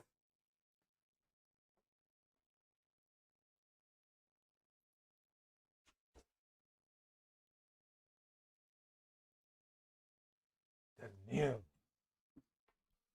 Look at this little guy. What a good little baby. Poppy Diabolique, thank you for the tier 3 sub. I'm so glad you spoke up about Jessie. She's been rough for a while. I hope you watch her video when it comes out. Formerly Jess from TGT. Oh, you changed your name. Thank you for informing me. Yeah, I might. I think I'm subscribed to you. Depends on how long it is. Yeah, no, I don't know, man. So disappointed in the rest of the left. So disappointing. Horizon, thank you for the $20. This Hogwarts legacy and hashtag discourse just feels like grasping for control because people feel hopeless about the wider social condition of trans people. Yes. A feeling of hopelessness and powerlessness leads to a lot of people lashing out at those close to them, and trying to express control over what little they can, which is usually social media bullshit. Sake with the 2 gifted tier 2 subs. Why do we never see a country of trans-inclusionary radical misandrists? I don't know, but we should. When people say something demeaning about men, but they specifically leave out trans men, I unironically think that's trans misandristic. Like, unironically. Is people like, oh yeah, you know, men are shit, but not trans guys. I mean, no, hold on. Yes, trans guys. Don't leave them out. What the fuck?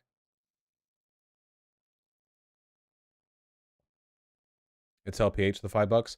I can't believe people say defer to black voices when the most influential black person right now is Kanye West. Yeah. Which black voice? Elenita Express, thanks for the tier 1 sub. Cadser, thank you so much for the incredibly kind tier 4 sub. I really, really appreciate that. Alexander the Resurrection with the $2. This guy sexually harassed Hunter Avalon's wife and kids. Oh. The black guy in the hoodie that said hate all over it? Well, that's not good. Okay. Just call me Addy. Thank you for the $20. Plus the chorus of what you're saying. The reactionary politics of these woke scolds push me right wing. And now it's a hurdle of me dragging my gay boyfriend back left. Yeah, it's a back and forth. It's a whole goddamn process. But it's worth the effort.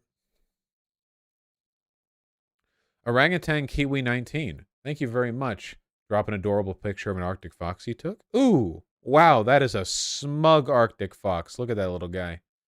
Wow, wow. Casual Began, thank you for the $5. I probably won't react to Friendly Jordy's new video because it's like 45 minutes, but I'll give it a look. Skunksy, thank you for the $5. I'll probably check in my own time. Just call me Addy, thank you for the $10. You've been very kind today.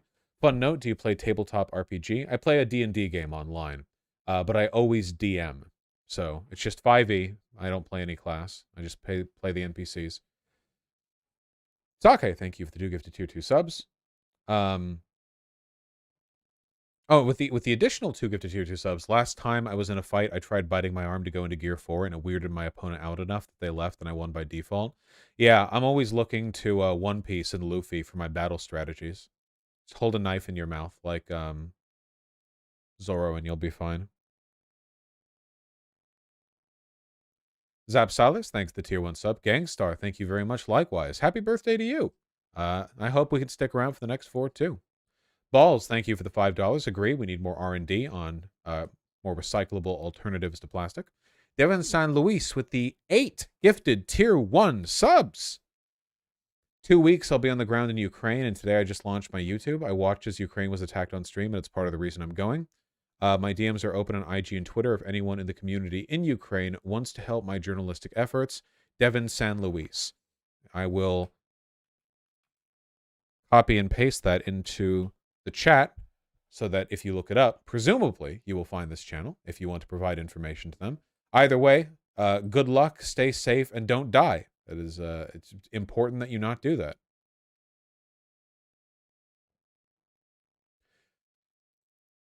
Carlson and Peters, thanks the $5. Oh, I want to play No Straight Roads as well. No Straight Roads looks really cool. It's been on my wish list for a while. It's like another music-based fighter. I've seen some pretty stylish stuff going on over here. It's like a boss rush game too, which they're not super common. Heartbroken Lamb, thank you for the $5. So noted. Henry Weil, thank you for the 14 Canadian. Really appreciate that. Yeah, plastic is a huge issue. Control FU, thank you for the 569. If I recall correctly, recycling is mandated in Vermont, and at least one town requires transparent trash bags. Interesting. Silver Irelia, thank you for the $2. Opinion on the UFOs. Sorry if I missed you on it.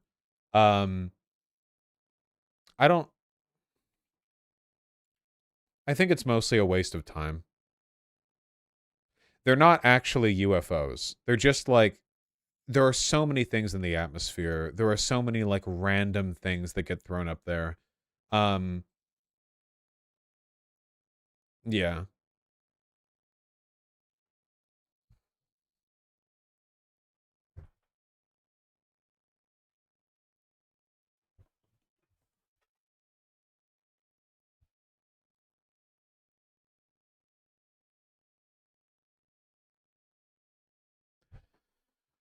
Vosh, not many random things get shot down by the Air Force. I think the only reason they got shot down by the Air Force is that everyone's being super prickly and paranoid because of the Chinese balloon. I think basically the Chinese balloon just got everyone all riled up about shooting weird stuff out of the sky, so they started paying more attention to it. You know, I don't think it actually means anything. The nail.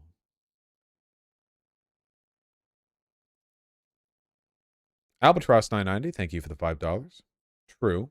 Paladin 7 with the $5. Unironically, I became less reactionary after going to therapy for anxiety and depression, became more understanding and empathetic. Yeah, no, 100%, yes. I think that the better a place a person is in mentally, the more likely they are to have good politics. Oh, Danil's playing with my dangling phone charger. Lumberjack N, thank you for the 5. That's true. Still alive and Lumberjack N again. Thank you. Likewise.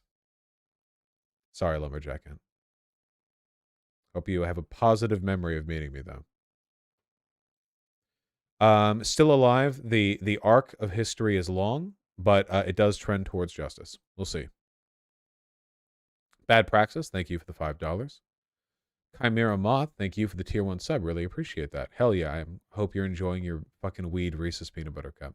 Peanut Butter Blondie, thank you for the $5. I have not read The Fever, no, I'm afraid. Renny Wu, thank you for the $5. I smoked 5 blunts today. Thanks for the fun stream, but I feel like every day it's getting bad out here, but I'm keeping myself strong. Stay strong, y'all. Your resilience is inspiring to us all. Stay strong. That's some weak weed, I guess. Vosh, please tell chat they're stupid if they think aliens capable of interstellar travel got shot down by our Air Force Lamau. Yes, it is important.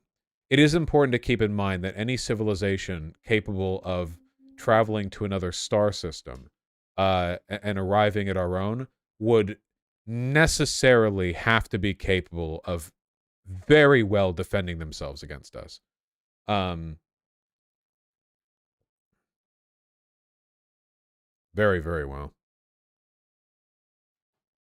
An Iron Pod, thank you for the $5. Congratulations, your video. I'm afraid I can't promise I'll watch it, though. I don't usually watch videos that agree with me either. Daniil.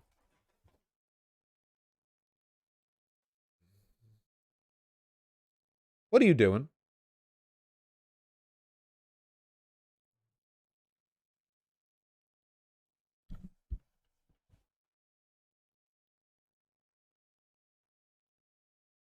Look at this little guy.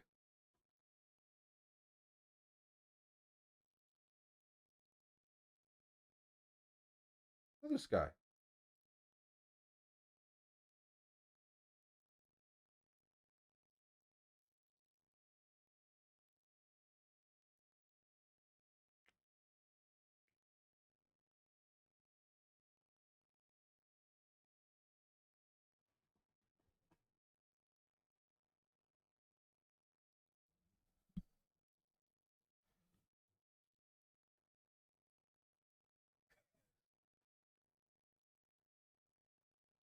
Aw.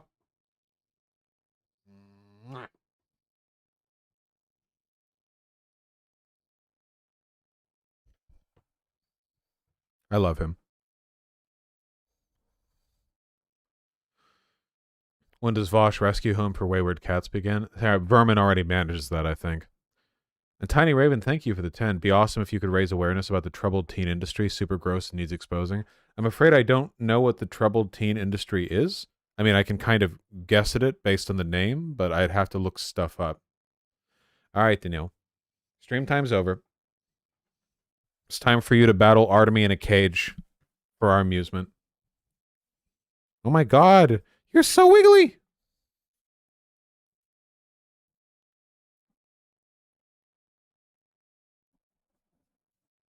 Yeah?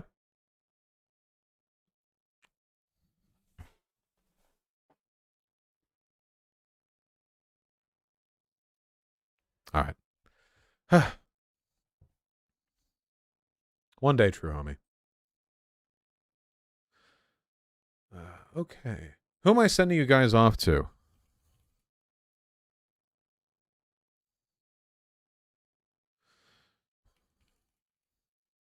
Danielle is currently sitting on my right foot.